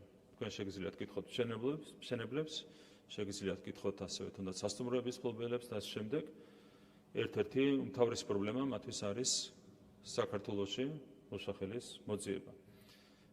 ბუნებრივია, როდესაც ინფრასტრუქტურული პროექტია განსახორციელებელი და ადგილზე არ გავს სამუშაო ძალა, პროექტებს ვერ გააჩერებ. მათ შორის აქ საქმე ეხება თუნდაც სახელმწიფო პროექტებს, რომლებიც ხორციელდება ჩვენს მიერ გამოცხადებული ტენდერების საფუძველზე, სადაც უბრალოდ ფიზიკურად არ არსებობს ქართული მოშახელი, იქ რა თქმა უნდა ჭირდება უცხოელი მოშახელის მოზიდვა, ოღონდ აქაც რა თქმა უნდა ძალიან მკაცრი პოლიტიკით და მკაცრი პოლიტიკა გულისხმობს რას? რომ შესაბამისი კომპანია იღებს პასუხისმგებლობას შესაბამისი სამუშაო ძალის ჩამოყვანის შემდეგ და სამუშაოების დასრულების შემდეგ ამ პირთა უკან საკუთარ ქვეყანაში გაბრუნებას. ეს არის ძალიან მკაცრი პოლიტიკა, რომელსაც ჩვენ ვატარებთ. შესაბამისად, მინიმუმამდე უნდა დავიყვანოთ და შეგვიძლია და გავაკეთებთ ამას, მინიმუმამდე დავიყვანოთ ისეთ შემთხვევებს, როდესაც უცხოელი მოშახელი სამუშაო ძალა ანაცვლებს ქართველებს შესაბამის პოზიციებს. აქ ითქვა, რომ მიწებს ხვიდით უცხოელებზე, მე მინდა შეგახსენებთ, რომ ჩვენ მივიღეთ საკონსტიტუციო ცვლილებები 2017 წელს, რომელთაც მთლიანად აიკრძალა უცხოელებზე სასოფლო სამეურნეო დანიშნულების მიწის გასხვისება. ზოგადად ჩვენ მუშაობთ ძალიან მკაფიოდ და გამჭვირვალედ, ცხადება ყველაფერთან დაკავშირებით ღია აუქციონები და სწორედ აუქციონების საფუძველზე იღებდება მიწები, რაც შეეხება სასოფლო სამეურნეო დანიშნულების მიწას. კიდევ ერთხელ შეგახსენებთ, რომ კონსტიტუცია სულდავს ამ მიწების გასხვისებას უცხოელებზე. სპორტთან დაკავშირებულ შეკითხვას რაც შეეხება ტრამპლინა ხდომის ბაზა, ეს საკითხი განეხილებოდა ახალგაზრდული ოლიმპიადის ჭრილშიც, თუმცა მაშინ ფიზიკურად ვერ ესწრებოდა ამის გაკეთება. რა თქმა უნდა, იმისათვის, რომ ბაკურიანში სრულფასოვანი გახდეს სამთრის სპორტის სახეობების ინფრასტრუქტურა მნიშვნელოვანია. ეს ბაზაც გაკეთდეს და ამას აქტიურად უკვე განვიხილავთ და იმედი გვაქვს, რომ საბოლოო ჯამში შევჯერდებით დადებით გადაწყვეტილებასა და ეს ინფრასტრუქტურა შეემატება ბაკურიანის სპორტულ ინფრასტრუქტურას. ძალიან მნიშვნელოვანია იმისათვის, რომ კიდევ ერთხელ სრულფასოვანი გახდეს ბაკურიანის სამთრის სპორტის სახეობების ინფრასტრუქტურა. ფინანსურ პრივილეგიებთან ერთად იყო ნახსენები დეკრეტული შეუძლებლობის საკითხი. კერძო სექტორში დეკრეტული შეუძლებლობის საკითხი ფიქრობ, რომ საჭიროებს უკეთ მოწესრიგებას და მზადვართ, რომ ეს საკითხი აქტიურად განვიხილოთ. რა თქმა უნდა, დაგჭირდება კერძო სექტორის ჩართულობაც და უნდა მივიღოთ მაქსიმალურად დაბალანსებული გადაწყვეტილება, რომელიც ერთი მხრივ ხელს შეუწყობს დემოგრაფიული ტენდენციების გაუმჯობესებას და მეორე მხრივ, ჭარბტირულად არ დააწვება არც კერძო სექტორს, მაგრამ გეთანხმებით, რომ ამ მიმართულებით არის მნიშვნელოვანი შესაბამისი ზომების მიღება. კიდევ ერთხელ, რაც შეეხება ზოგადად დემოგრაფიულ პოლიტიკას, ეს ცალკე თემა, ჩვენ დღეს საუბრობთ არსებითად იმიგრაციაზე და არა იმიგრაციაზე და ზოგადად დემოგრაფიულ თემებზე. თუ იქნება ამის ინტერესი, მზადვართ, რა თქმა უნდა, ამასთან დაკავშირებითაც დეტალურად ვიმსჯელოთ თქვენთან ერთად. კიდევ ერთხელ გავიმეორებ, რომ ეს არის ჩვენი ქვეყნისთვის ერთ-ერთი უმთავრესი გამოწვევა. თუ კი სადმე გვაქვს უარყოფითი ტენდენციები, ეს არის სწორედ დემოგრაფია, შობადობა, ქორწინება, განქორწინება და კიდევ ერთხელ აღვნიშნავ, რომ აქ სამწუხაროდ ნაკლებად ეფექტურია ეკონომიკური ზრდა და ფინანსური პრივილეგიები, ძალიან მნიშვნელოვანია სამხედველობრივი ტენდენციების ცვლილება, რაც გატარდა, რაცვლილებების გატარდა კანონმდებლობაში ამ კუთხით, კიდევ ერთხელ გენდერული პოლიტიკა. ამ გენდერული პოლიტიკის, აქ რა თქმა უნდა საუბარი არ არის ქალისა და მამაკაცის თანასწორობაზე, რაც არის საქართველოს კონსტიტუციით გამტკიცებული უზენაესი ღირებულება. გენდერული პოლიტიკის, როგორც ფსევდოლიბერალური იდეოლოგიის ერთ-ერთი მნიშვნელოვანი ასპექტის მთავარი მიზანი იყო სწორედ დემოგრაფიული მაჩვენებლების გაუარესება და ძალიან მნიშვნელოვანია, რომ ამ მმართველობით განმავლობაში უკვე შევიდა ცვლილებები და ჩვენ მოახერხეთ ფსევდოლიბერალური იდეოლოგიის ამ ასპექტისგან გათავისუფლება, მათ შორის ჩვენი კანონმდებლობის გათავისუფლება, LGBT პროპაგანდა და შემდეგ აღარ მინდა ამ დეტალებში შევიდე. რა თქმა უნდა, ეს არ არის საკმარისი, მნიშვნელოვანია შეიცვალოს ჩვენი საზოგადოების მსოფლმხედველობა, რაც ხელშეუწყობს ბუნებრივი დემოგრაფიული მაჩვენებლების გაუმჯობესებას. დიდი მადლობა. მადლობა. კითხვა-პასუხის რეჟიმი ამით ამოიწურა. გამოსვლის სურვილები თუ არიან ფრაქციებიდან, გთხოვთ რომ ვაცნობოთ. პოლიტიკური ჯგუფი ევროპელი სოციალისტები, ვლადიმერ ბოჟაძე, გთხოვთ 5 წუთი ტრიბუნასთან.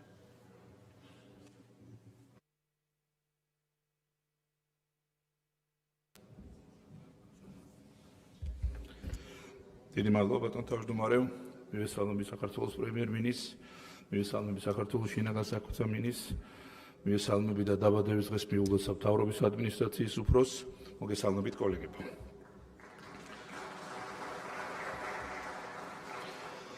პრემიერ-მინისტრმა ძალიან საინტერესო მოხსენება წაიკითხა, ძალიან საინტერესო ციფრები იყო, რაც ყველაზე მთავარია, ძალიან დასაფიქრებელი.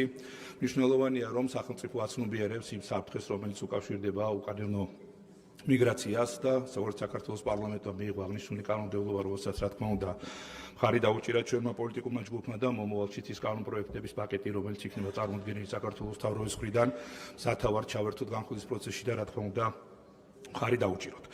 ასევე მადლობა მინდა გადაუხადო ყველა თქვენთაგანს დემოგრაფიის თემის ასე აქტიურად წამოწევისთვის და მათ შორის ჩვენს ოპოზიციონერ კოლეგებს და რაც ყველაზე მთავარია პრემიერ-მინისტრს, რომელმაც ასევე მის მოხსენებაში მიუხედავად იმისა, რომ დღევანდელი თემა საკითხებს არ ეხებოდა, ასევე დეტალურად ისაუბრა იმ რეალურად დემოგრაფიულ უსაფრთხოების პრობლემებზე, რომლებიც აქვს ჩვენს ქვეყანას და რადგან ჩვენ პოლიტიკურ ჯგუფს არ გვაქვს საშუალება რეგლამენტით მოვიწვიოთ საქართველოს პრემიერ-მინისტრის ინტერპელაციის წესით, იქნება თავად მხოლოდ პრემიერ-მინისტრს ან სხვა ფრაქციებს ერთხელ როცა თავად პრემიერ-მინისტრი ჩათვლის საჭიროდ ერთი თქვენი მობრძანება საქართველოს პარლამენტში სწორედ დემოგრაფიულ საკითხებს დავუთმოთ, რადგან ყველა ვაცნობიერებთ იმ რეალურ საფრთხეს, რომელიც სამწუხაროდ ჩვენს ქვეყანას აქვს და მე გუშინ შეგნებულად არა მხოლოდ მრავალშვილიანი ოჯახების მხარდაჭერაზე ვისაუბრე, არამედ ვისაუბრე მათ შორის ახალგაზრდა ოჯახების მხარდაჭერაზე და სწორედ პირველი და მეორე შვილის მხარდაჭერაზე. თქვენ იცით, რომ ბევრი თვითმმართველობა ახორციელებს და სწორედ პირველ და მეორე შვილზეც ერთჯერად ფინანსურ დახმარებებს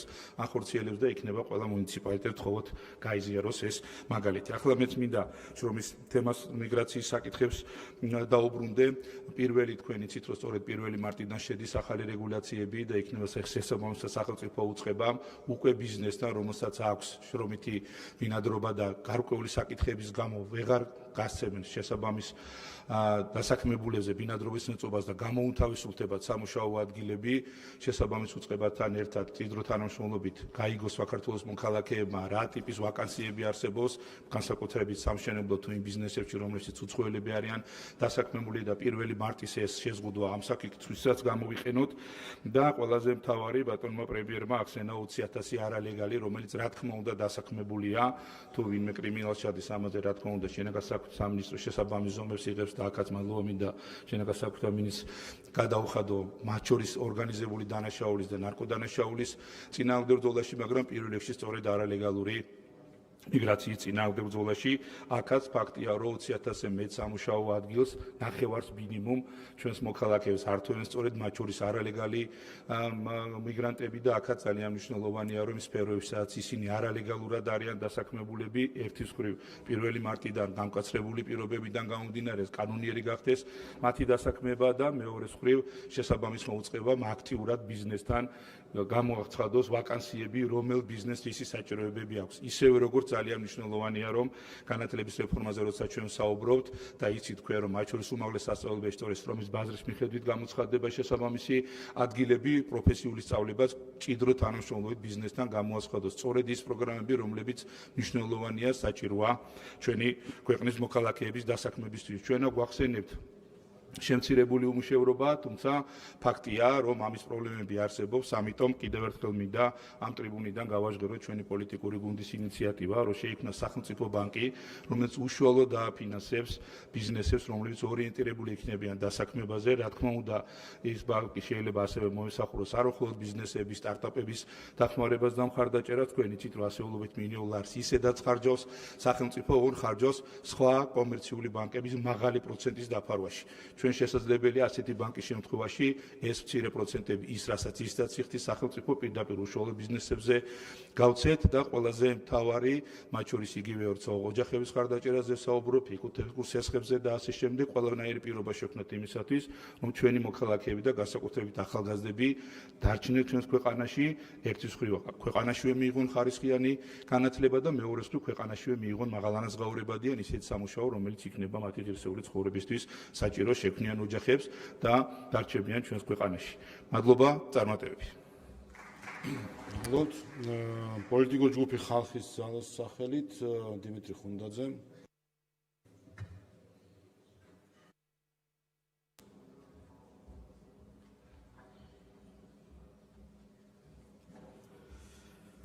მოგესალმებით კოლეგებო, მივესალმები პრემიერ-მინისტრს, შინაგან საქმეთა მინისტრს, სამთავრობო გუნდს. იმიგრაცია, რაზეც დღეს პრემიერმა ისაუბრა, დემოგრაფიული პოლიტიკის მხოლოდ ერთი ნაწილია.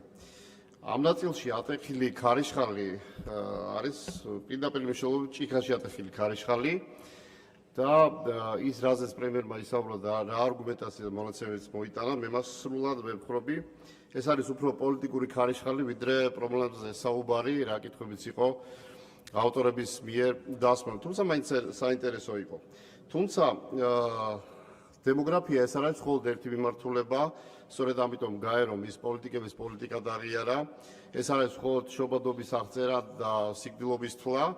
აქ მოსახლეობის დადაკლება, სახელმწიფო საზღვრები, ადამიანური კაპიტალი, შიდა კონფლიქტები, ერის დაბერება და რა თქმა უნდა მიგრაციული პროცესები არის ერთიან სურათში განსახილველი. საქართველოში დემოგრაფიული პრობლემები იწყება 90-იანი წლებიდან, მას შემდეგ რაც იყო პოლიტიკური არასტაბილურობა, ეკონომიკური სიდუხჭირე, ჭარბი მიგრაცია და მას შემდეგ, რა თქმა უნდა, დღევანდელი სურათიც არის ასახვა იმ წინა დემოგრაფიული თაობისა, რაც კიდევ ერთხელ დაიწყო 90-იანი წლების შემდეგ. საქართველოს შობადობა არის მნიშვნელოვნად შემცირებული.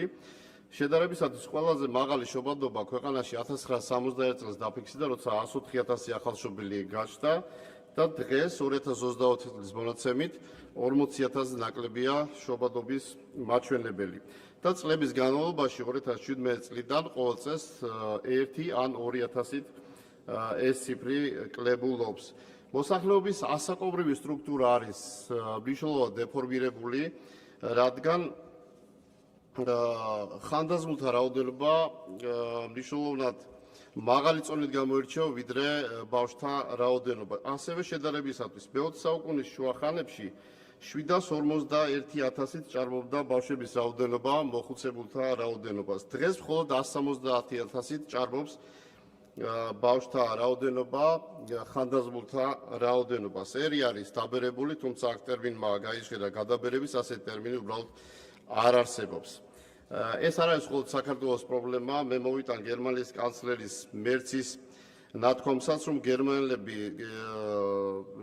გერმანელს არ შეუძლიათ არმიის გაზრდა, რადგან გერმანელები აღარ აჩენენ ბავშვებს. ეს პირდაპირ მნიშვნელობით ჩვენთვისაც, საქართველოსაც არის უსაფრთხოების პირდაპირი ხაზი, რამე თუ თავდაცვისუნარიანობის კუთხით, როდესაც შევსება ჯარის არ ხდება, ისე როგორც სხვა ქვეყნებში, რა თქმა უნდა, ჩვენი რისკები გვაქვს და ამ კუთხითაც ეს საყურადღებო, ისე რომ სახელმწიფო უსაფრთხოების საკითხია დემოგრაფიული ყველა შემადგენელი პრაქტიკულად. ერის დაბერების საკითხი უფრო ნათელი რომ იყოს, როდესაც ქვეყნის 7%-ზე მეტია ხანდაზმულთა რაოდენობა, მაშინ ერი არის დაბერებული. შედარებისათვის მსოფლიოში 8%-ია ეს მაჩვენებელი, განვითარებულ რეგიონებში 16, ევროპაში 17, აფრიკაში 3, ჩრდილოეთ და სამხრეთ ამერიკაში 6, ცენტრალურ ამერიკაში 5, ხოლო საქართველოში ეს არის 16-17%. თუმცა პროგნოზი აქაც არასახარბიელოა, რომ 2030 წლისათვის საქართველოში მილიონს მიაღწევს ხანდაზმულთა რაოდენობა. აქ რა თქმა უნდა ისე უსაფრთხოების საკითხზე გავდივართ, აქ უკვე ფინანსური უსაფრთხოების საკითხია, როცა მწარმოებელ ფენას მნიშვნელოვნად აჭარბებს ფინანსური რესურსის მიღებთა რაოდენობა და ვფიქრობ, რომ აქაც სწორი პოლიტიკა, აუცილებლად გასატარებელია. ამას ემატება გარე მიგრაცია. გარე მიგრაციული სურათი წლების განმავლობაში არის არასახარბიელო, თუმცა ყველაზე მეტი სიმძიმე შეინიშნებოდა 2009, 2010, 2011 წლებში, როცა ორნიშნა მაჩვენებელი იყო უარყოფითი მიგრაციული სალდო. მხოლოდ 2023 წელს დაფიქსირდა ორნიშნა უარყოფითი სალდოს მაჩვენებელი, ეს განპირობებული იყო უკრაინის ომით და ბოლო წლებში პირველად დაფიქსირდა დადებითი მაჩვენებელი. აქაც რა თქმა უნდა, ემიგრაციაში მყოფი ოჯახები ნაკლებად ცდილობენ შვილის სკოლას, ანუ გადავადება ხდება, იმიტომ რომ ისინი პირველ რიგში ცდილობენ, რომ ადგილი დაემკვიდრონ, თავი დაემკვიდრონ, ცხოვრების პირობები მოიწყონ და შემდეგ უკვე რა თქმა უნდა დროში მისი ავტომატურად ბავშვის ყოლის გადავადება ხდება. ასევე დისტანციური ოჯახები რა თქმა უნდა შობადობას ხელს ვერ უწყობს. პრობლემები ასევე არის შიდა მიგრაციული თვალსაზრისითაც, როცა ქვეყანაში დაახლოებით 204 სოფელია, რომელიც მთლიანად არის გაუკაცრიელებული და 187 სოფელში ცხოვრობს 2-5 ადამიანი. აქაც სახელმწიფო უსაფრთხოების საკითხზე გავდივართ. რადგან ძირითადად ეს სოფლები არის სასაზღვრო ზოლში და მესაზღვრეებთან ერთად ადგილობრივი მოსახლეობა უკეთ იცავს საზღვარს. სამხრეთ კავკასიის დემოგრაფიული სურათიც რა თქმა უნდა ამ კუთხით ჩვენთვის არასახარბიელოა, რადგან 2050 წლისათვის გაეროს მონაცემებით საქართველოს მოსახლეობა 28%-ით მცირდება, ხოლო მეზობელი ქვეყნის მოსახლეობა, მაგალითად აზერბაიჯანის 33% იზრდება, სომხეთის 7%-ით.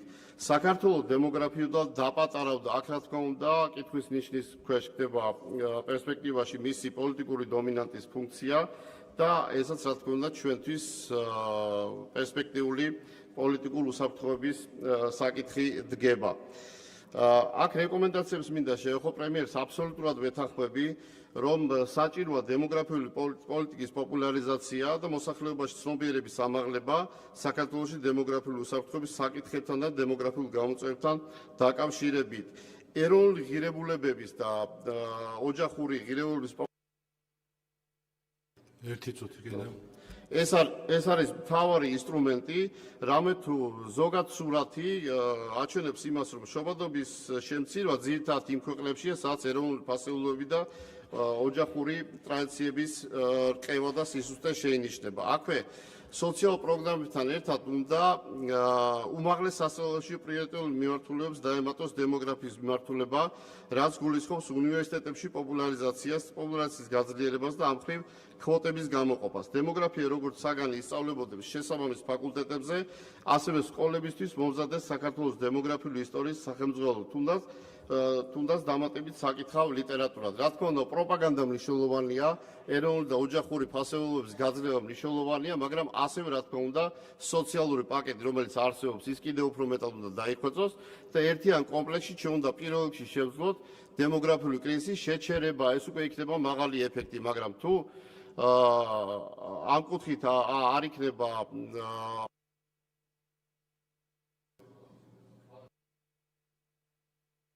მადლობა. ფრაქცია საქართველოსთვის გიგა ფარულავა 5 წუთი.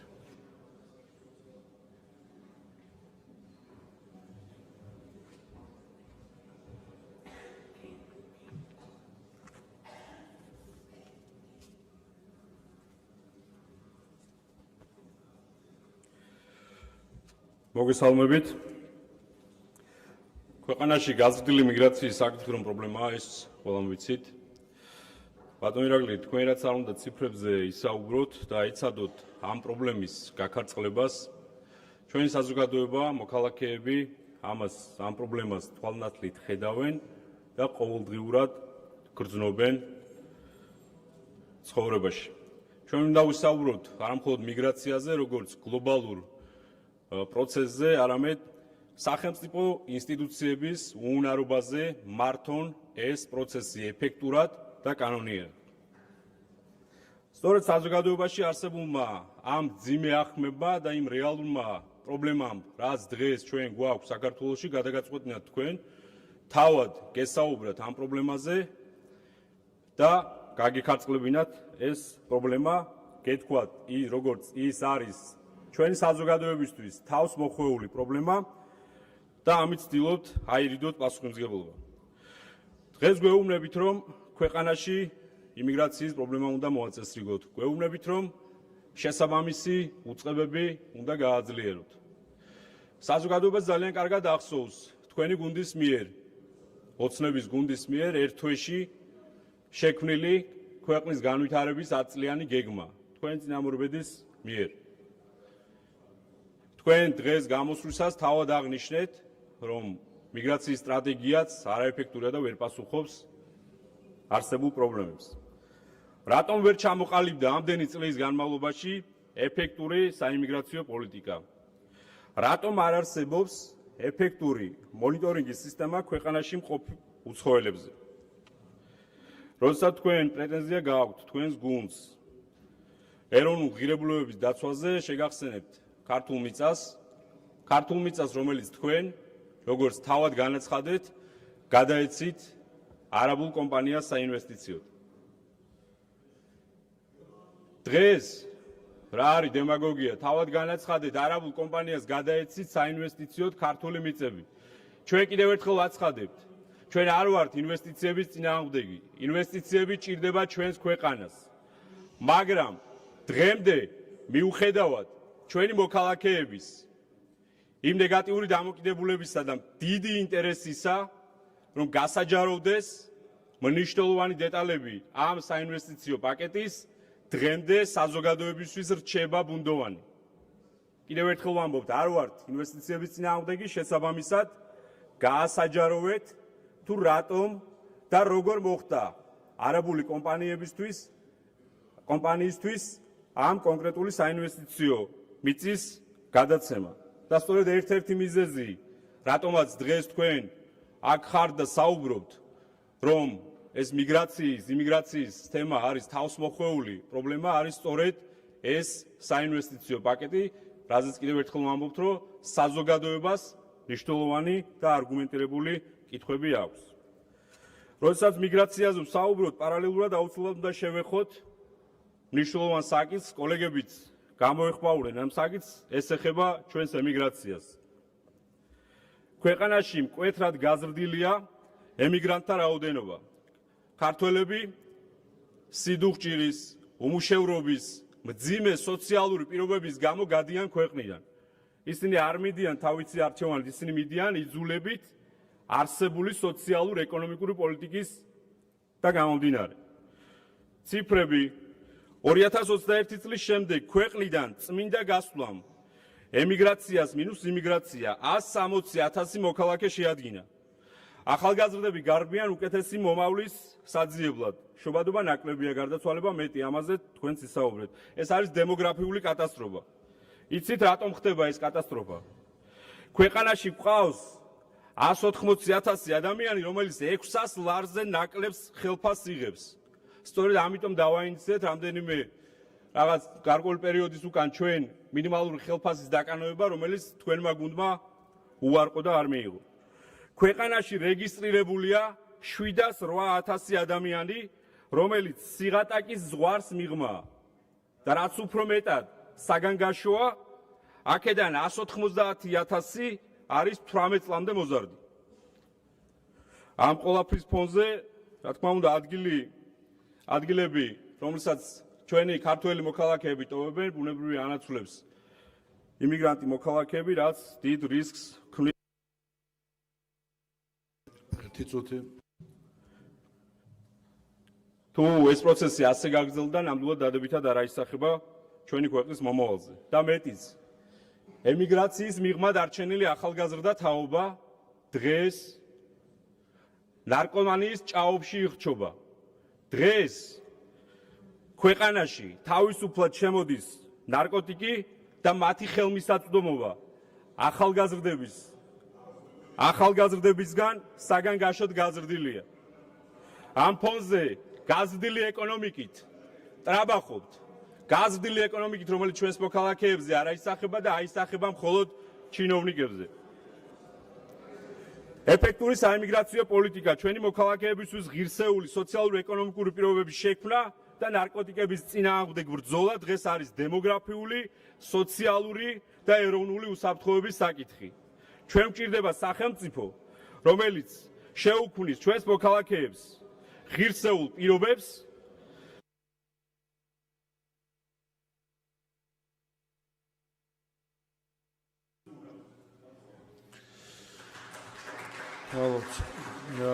ფრაქცია ქართული ოცნების სახელით ფრაქციის თავმჯდომარე ირაკლი კირცხალია 5 წუთი.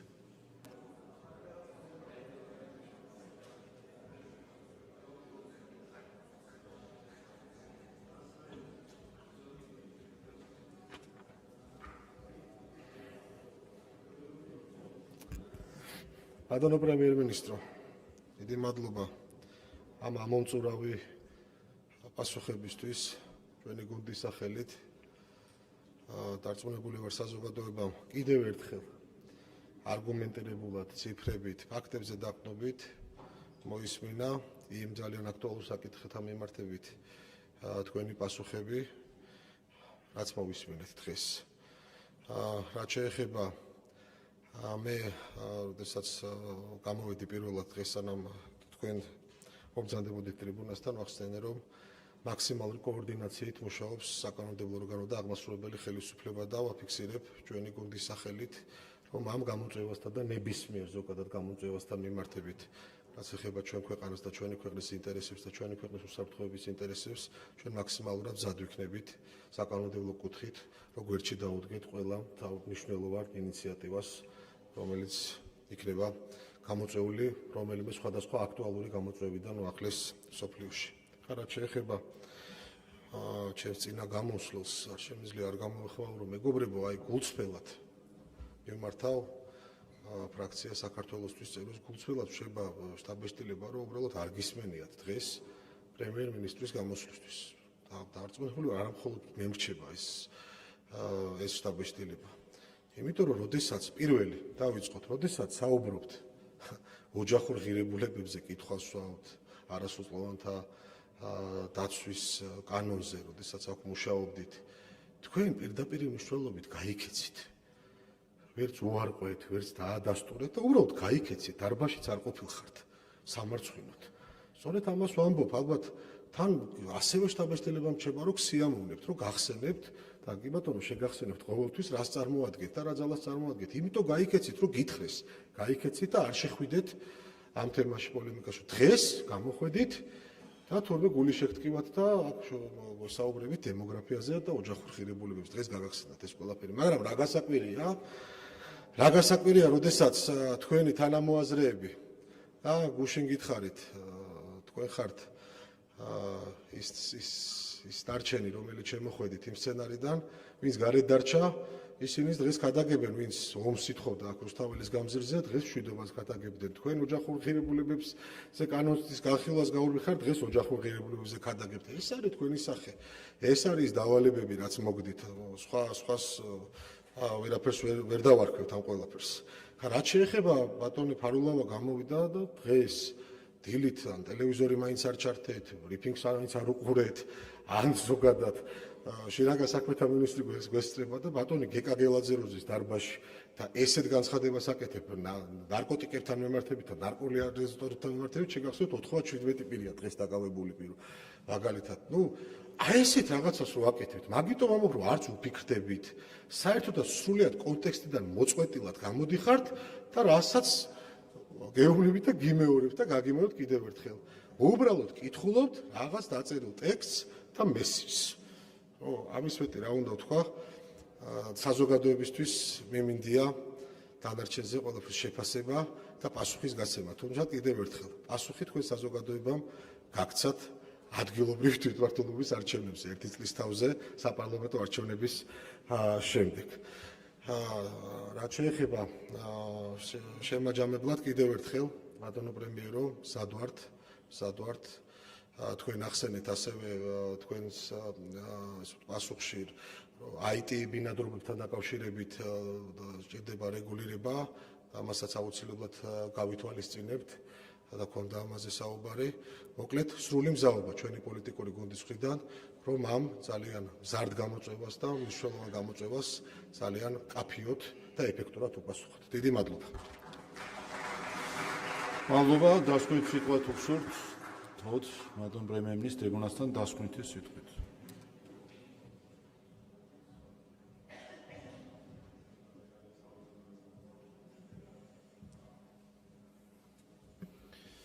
მადლობა გამოსვლებისთვის ყველას. პირველ რიგში კიდევ ერთხელ შევეხები დემოგრაფიის საკითხს. კიდევ ერთხელ ჩვენ დღეს საუბარი გქონდა იმიგრაციის თემაზე და ინტერპელაციის საგანი არ იყო ზოგადად დემოგრაფია და მათ შორის არც იმიგრაცია. დაინტერესების შემთხვევაში მზად ვართ, რა თქმა უნდა, უფრო სიღრმისეულად შევეხოთ ამ საკითხებს. კიდევ ერთხელ ვიტყვი ზოგადად, რომ ეს არის ერთ-ერთი ყველაზე ტკივნეული, ასე ვიტყოდი, და მნიშვნელოვანი თემა, რასაც მუშაობა არის ბუნებრივია საჭირო, გამომდინარე იქიდან, რომ ეს არის რეალურად ერთადერთი მნიშვნელოვანი სფერო, სადაც ქვეყანას აქვს უარყოფითი ტენდენციები, შობადობა, ქორწინება, განქორწინება, რა თქმა უნდა, ძალიან მნიშვნელოვანია ამ მიმართულებით ვითარების შეცვლა. და კიდევ ერთხელ მინდა გავიმეორო, რომ არსებითად იმ პრობლემებს, რომლებსაც ჩვენ ვაწყდებით დემოგრაფიის სფეროში, უფრო მეტად შობადობა, ქორწინება, განქორწინების სფეროში, აქვს სოფლმხედველობრივი მიზეზები და ნაკლებად სოციალურ-ეკონომიკური მიზეზები. და ამას ადასტურებს მათ შორის, როგორც უკვე თქვი, შობადობის სტატისტიკა, რომელზეც უკვე ვისაუბრე და კონკრეტული ციფრები მინდა წარმოგიდგინოთ, ამასთან დაკავშირებით, მცირე გადახვევა ინტერპელაციის სასტიკო შინაარსიდან. რაც შეეხება მესამე და შემდგომ შვილს. აქ გვაქვს ესეთი სტატისტიკური მონაცემები. 2012 წელს მესამე და შემდეგი შვილი იბადებოდა საქართველოში, დაიბადა 7850 2012 წელს. 2014 წელს გაიზარდა ეს მაჩვენებელი 2014 წლამდე და 2014 წელს დაიბადა 11014 ბავშვი, მესამე და შემდეგი შვილი. და ამის შემდეგ 2014 წლიდან ჩვენ ვინარჩუნებთ ამ გაზრდილ, მკვეთრად გაზრდილ მაჩვენებელს და უფრო მეტიც. რომ ავიღოთ 2024 წლის მონაცემები, 2014 წლის მონაცემებთან შედარებითაც არის გაზრდილი და 2024 წლის მაჩვენებელია 11457. ანუ კიდევ ერთხელ 2012 წელს მესამე და შემდეგი შვილი დაიბადა 7850, 2014 წლისთვის იყო მკვეთრი ზრდა, 11014 ბავშვამდე გაიზარდა და იმის მერე კიდევ გაიზარდა 11457 ბავშვამდე. ეს ნიშნავს რას, რომ კიდევ ერთხელ სოციალურ-ეკონომიკური მიზეზი ნაკლებად აქვს, ყველაზე მეტად თუ სადმე აისახებოდა სოციალურ-ეკონომიკური მიზეზები, შობადობაზე ესქნებოდა მესამე და შემდეგი ბავშვი და ბუნებრივია ეს მაჩვენებლები მიანიშნებს იმაზე, რომ მიზეზები არის არსებითად სოფლმხედველობრივი. რაც შეეხება პირველი და მეორე შვილის სტატისტიკას, აქ არის ზუსტად ძალიან მძიმე ტენდენციები, რაც მიანიშნებს იმაზე, რომ კიდევ ერთხელ სოფლმხედველობრივია მიზეზები, რაც დაკავშირებულია შობადობის შემცირებასთან. 2014 წელს საქართველოში დაიბადა 26355 ბავშვი. ან კიდევ ერთხელ შეგახსენებთ, რომ ზრდა გვაქვს მესამე და შემდეგი შვილის შემთხვევაში, რაც შეეხება პირველ შვილს. 2014 წელს დაიბადა 26355 ბავშვი და 2024 წელს დაიბადა 14156 ბავშვი. არის კატასტროფული ტენდენცია, თითქმის განახევრებულია მაჩვენებელი პირველი შვილის შემთხვევაში. და მსგავსი მაჩვენებელი გვაქვს მეორე შვილის შემთხვევაში. 2014 წელს დაიბადა 23171 ბავშვი და 2024 წელს 13323 ბავშვი. ანუ წარმოიდგინეთ, უცნაურიც არის ეს სტატისტიკა. პირველი და მეორე შვილის შემთხვევაში არის თითქმის განახევრებული მაჩვენებლები, მაშინ როდესაც მესამე და შემდეგი შვილის შემთხვევაში მაჩვენებელი არის გაზრდილი. კიდევ ერთხელ ეს არის მძიმე სოფლმხედველობრივი იდეოლოგიური პროცესების შედეგი, რისგანაც ჩვენ პრაქტიკულად მხოლოდ შარშან გავთავისუფლდით. შარშან მოახერხეთ ამ ყველაფრისგან გათავისუფლება, მიუხედავად იმისა, რომ იყო უმძიმესი საგარეო ზეწოლა და მარტო რად ღირდა ის, ასე ვთქვათ, იმის გახსენება, რაც ჩვენ გამოვიარეთ ოჯახური ღირებულებების შესახებ და არასრულწლოვანთა დაცვის შესახებ კანონთან დაკავშირებით. გახსოვთ, რომ იყო შტურმი, საგარეო შტურმი და ქვეყნის შიგნით რადიკალური ოპოზიციის შტურმი და დღეს დემოგრაფიაზე გვესაუბრებიან ადამიანები, რომლებიც როგორც უმრავლესობის ლიდერმა აღნიშნა, დარბაზიდან გაიქცნენ. რადგან არ უნდათ ამ კანონპროექტთან დაკავშირებით საკუთარი პოზიციის დაფიქსირება. ერთი მხრივ ეშენოდათ გარებატრონების, მეორე მხრივ ეშენოდათ საზოგადოებრივი აზრის. ამიტომ გაექცნენ დისკუსიას ამ საკითხთან დაკავშირებით. მაგრამ კიდევ ერთხელ, ტენდენციები არის შემაშფოთებელი. შესაბამისად, ჩვენ მზად ვართ, რა თქმა უნდა, რომ უფრო სიღრმისეულად ვიმსჯელოთ დემოგრაფიის საკითხებთან დაკავშირებით, შობადობის საკითხებთან, ქორწინება-განქორწინების საკითხებთან დაკავშირებით და წამახალისებელ ზომებთან დაკავშირებით, რაც შეიძლება გაატაროს საქართველოს ხელისუფლებამ. ბატონი გიორგი ფარულაოს რამდენიმე კომენტარს მინდა გამოეხმაურო. ციფრები არ მოწონს ტრადიციულად ჩვენს ოპოზიციას, ამიტომ ციფრებში არის გამოხატული სინამდვილე, ხო, ციფრები აჩვენებს იმას, თუ რა მდგომარეობა გვაქვს. მათ შორის მე მოვიტანე აქ ის ციფრები, რომლებიც კონკრეტული მიმართულებით უარყოფით სინამდვილეზე მიანიშნებს, მაგრამ არის ციფრები, რომლებიც ადასტურებს, რომ ის სპეკულაციური განცხადებები, რომლებიც ჩვენ გვესმოდა მიგრაციასთან დაკავშირებით, არაბიზაციასთან დაკავშირებით და შემდეგ, აღარ მინდა შევიდე კიდევ ერთხელ დეტალებში, იყო თავიდან ბოლომდე სპეკულაციები და არ ქონდა არავითარი საფუძველი. ციფრები ადასტურებს ზუსტად ამას. როგორც ციფრები ადასტურებს იმას, რომ გვაქვს შობადობის კუთხით მძიმე ტენდენციები, ასევე ციფრები ადასტურებს იმას, რომ საქმე ისე არაა, როგორც რადიკალური ოპოზიცია ამ ყველაფერზე საუბრობთ. ამიტომ ციფრები არის მნიშვნელოვანი საფუძველი დასკვნების გაკეთებისთვის და ამიტომ ვისაუბრე მე ფართოდ შესაბამის მონაცემებთან დაკავშირებით, რაც შეეხება მართვის უუნარობას და პასუხისმგებლობის არიდებას. ჩვენ ზუსტად ჩვენი მხრიდან ვაინიცირებთ შესაბამის საკითხებს. ოპოზიციის მხრიდან ინიციატივებიც არ მოდის, არც გულისხმობ რადიკალურ ნაწილს, ბუნებრივია, პარლამენტის შიგნით თუ პარლამენტის გარეთ. არავითარი ინიციატივები კონკრეტულ თემებთან დაკავშირებით, თუ რაიმე არის ფორმალურად ინიციატივა, არაფერს არ აქვს რეალურად არგუმენტირებული საფუძველი.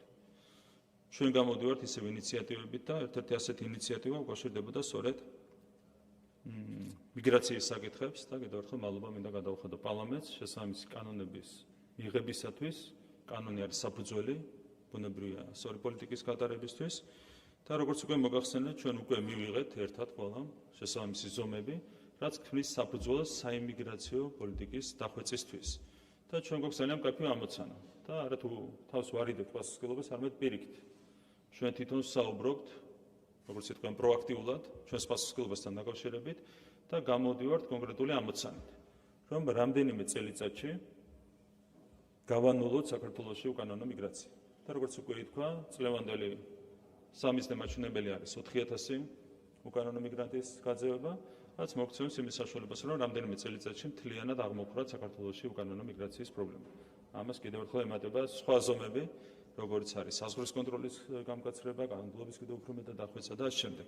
შესაბამისად, არა თუ თავს ვარიდებთ პასუხისმგებლობას, არამედ პირიქით ჩვენ თვითონ ჩვენ ინიციატივით საუბრობთ იმ პასუხისმგებლობაზე, რომელთაც უნდა ვიმოქმედოთ შემდეგი წლების განმავლობაში. რაც შეეხება 10 წლიან გეგმას, ჯერ ზოგადად გეგმაზე იყო საუბარი და შემდეგ მიგრაციის გეგმაზე. უბრალოდ მინდა შეგახსენოთ, რომ მიგრაციის 10 წლიანი გეგმა დამტკიცდა იმ დროს, როდესაც თქვენი პარტიის ლიდერი გახდათ მთავრობის მეთაური.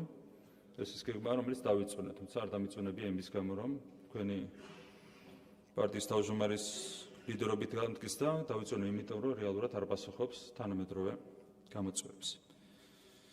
რაც შეეხება მიგრაციას, ხო, დემოგრაფიაზე ვისაუბრეთ, რომ არის მძიმე ტენდენციები, რაც შეეხება იმიგრაციას, ანუ საქართველოს მოქალაქეების ქვეყნიდან გასვლას. ამ კუთხითაც არ გაქვს სახარბიელო მაჩვენებლები, ან ზოგადად რაც შეეხება დემოგრაფიას, არის ერთადერთი მსხვილი სფერო, სადაც გვაქვს უარყოფითი ტენდენციები. და მაჩვენებლები არ არის სახარბიელო, თუმცა შარშან ქონდა დამოუკიდებელი სტატისტიკა. პირველად მოხდა 2020 წლის შემდეგ, ისე რომ საქართველოში დაბრუნებული მოქალაქეების რაოდენობამ გადააჭარბა საქართველოსთან გასული მოქალაქეების რაოდენობას. დიდი სხვაობა არ იყო, 1000 მოქალაქეზეა საუბარი, თუმცა პირველად დაფიქსირდა ასეთი მაჩვენებელი, ანუ 1000 მოქალაქით მეტი დაბრუნდა საქართველოში, ვიდრე ქვეყნიდან გავიდა. ეს არის, რა თქმა უნდა, მცირე გაუმჯობესება, თუმცა გარკვეული ოპტიმიზმის საფუძველს გვაძლევს. ჩვენ ფიქრობთ, რომ ეკონომიკური ზრდის გაგრძელებასთან ერთად ეს ტენდენციები კიდევ უფრო მეტად გაუმჯობესდება. ამ შემთხვევაში ეკონომიკური ზრდა არის ერთ-ერთი ფაქტორი, რომელიც აუმჯობესებს დემოგრაფიულ ტენდენციებს. შესაბამისად, იმედი გვაქვს, რომ მომდევნო წლების განმავლობაში ეს დადებითი დინამიკა გაგრძელდება. რაც შეეხება იმას, თუ როგორია სოციალური მდგომარეობა ქვეყანაში, ითქვა, რომ 70,000 თვალსწრები იღებს 600 ლარზე ნაკლებ ხელფასს. და ითქვა, რომ 708,000 ცხოვრობს სიღატაკის ზღვარს მიღმა, ციტირებ, და აქედან 190,000 არის 18 წლამდე ბავშვი. აქ მინდა დავაზუსტო მონაცემები, რაც შეეხება სიღარიბის მაჩვენებლას. პირველ რიგში უნდა ითქვას, საიდან დავიწყეთ 2012 წელს. ვითარება იყო უმძიმესი, 1,100,000-ზე მეტი ადამიანი ცხოვრობდა სიღარიბის ზღვარს მიღმა საქართველოში. 1,100,000-ზე მეტი, 30% იყო ზუსტად სიღარიბის მაჩვენებელი საქართველოში, რომელიც უკვე 2020 წლისთვის იყო შემცირებული დაახლოებით 21%-მდე, 21,3% იყო თვალსების ზუსტად სიღარიბის მაჩვენებელი 2020 წელს და მას შემდეგ გასული 4 წლის განმავლობაში 2024 წლის ჩათვლით სიღარიბის მაჩვენებელი შემცირდა 9,4%-მდე. ანუ კიდევ ერთხელ საქართველოში ცხოვრობდა 1,100,000-ზე მეტი ადამიანი სიღარიბის ზღვარს მიღმა და ეს მაჩვენებელი არის შემცირებული 350,000-მდე ჩვენი ხელისუფლების პირობებში. და კიდევ ერთხელ განსაკუთრებით გამორჩეული იყო ამ კუთხით ბოლო რამდენიმე წელიწადი 4 წლიანი მონაცემებით 25-ის მონაცემი ჯერ არ არის გამოქვეყნებული, დაზუსტებული. 4 წელიწადში ჩვენ მოახერხეთ სიღარიბის განახევრება ჩვენს ქვეყანაში, ეს იყო ეკონომიკური, სწრაფი ეკონომიკური ზრდის შედეგი. ზრდის საშუალო მაჩვენებელი ბოლო 5 წლის განმავლობაში იყო 9,3%. ჩვენ ამ კუთხით ვართ ლიდერი ევროპის კონტინენტზე და რეგიონში. მთლიანად და ამას შეამცირა საქართველოში სიღარიბე. კიდევ ერთხელ 1,100,000-ზე მეტი იყო სიღარიბის ზღვარს მიღმა და არის 350,000 ადამიანი. რაც შეეხება 708,000 ადამიანს, ეს არიან ის ადამიანები, რომლებიც არიან სოციალური შემწეობის მიღებთა ბაზაში დარეგისტრირებული, იღებენ უпроსორად სოციალურ შემწეობას, სოციალურ დახმარებას და ეს ერთ-იგივე არ არის. ანუ 708,000 არნიშნავს იმას, რომ ყველა ეს ადამიანი არის სიღარიბის ზღვარს მიღმა. კიდევ ერთხელ არსებობს საერთაშორისო მეთოდოლოგიით დათვლილი სტატისტიკა, მსოფლიო ბანკის მეთოდოლოგიით დათვლილი სტატისტიკა, რომლის მიხედვითაც სიღარიბის ზღვარს მიღმა საქართველოში ცხოვრობს 350,000 ადამიანი. კიდევ ერთხელ, როდესაც თქვენი პარტიის თავმჯდომარე იყო მთავრობის მეთაური, მაშინ ეს მაჩვენებელი იყო დაახლოებით 800,000, მაგრამ ვერავინ უსაყვედურებდა ვერც მას. ბუნებრივია სიღარიბის ამაჩვენებლას 800,000 ადამიანი ცხოვრობდა 2020 წელს სიღარიბის ზღვარს მიღმა, მას ვერავინ ვერ უსაყვედურებდა, იმიტომ რომ მაშინ ჩვენმა ხელისუფლებამ მთლიანობაში 30%-დან შევამცირდეთ ეს მაჩვენებელი 21,3%-მდე. და იმის შემდეგ უკვე 2020 წლის შემდეგ დაიწყო სწრაფი ეკონომიკური ზრდა და მოახერხეთ ამ მაჩვენებლის შემცირება 9,4%-მდე. კიდევ ერთხელ მთლიანობაში 1,100,000-დან ჩამოსულია ეს მაჩვენებელი 350,000-მდე. რაც შეეხება სოციალური შემწეობის მიღებთა ბაზას, ეს ბაზა საჭიროებს გადახედვას. გამომდინარე იქიდან, რომ ერთგვარი მორატორიუმი იყო კოვიდის დროს გაიზარდა 2020 წელს სოციალური დახმარების მიღებთა რაოდენობა, მას შემდეგ ერთგვარი ასე ვთქვათ მორატორიუმი მოქმედებდა ბაზის გადახედვაზე.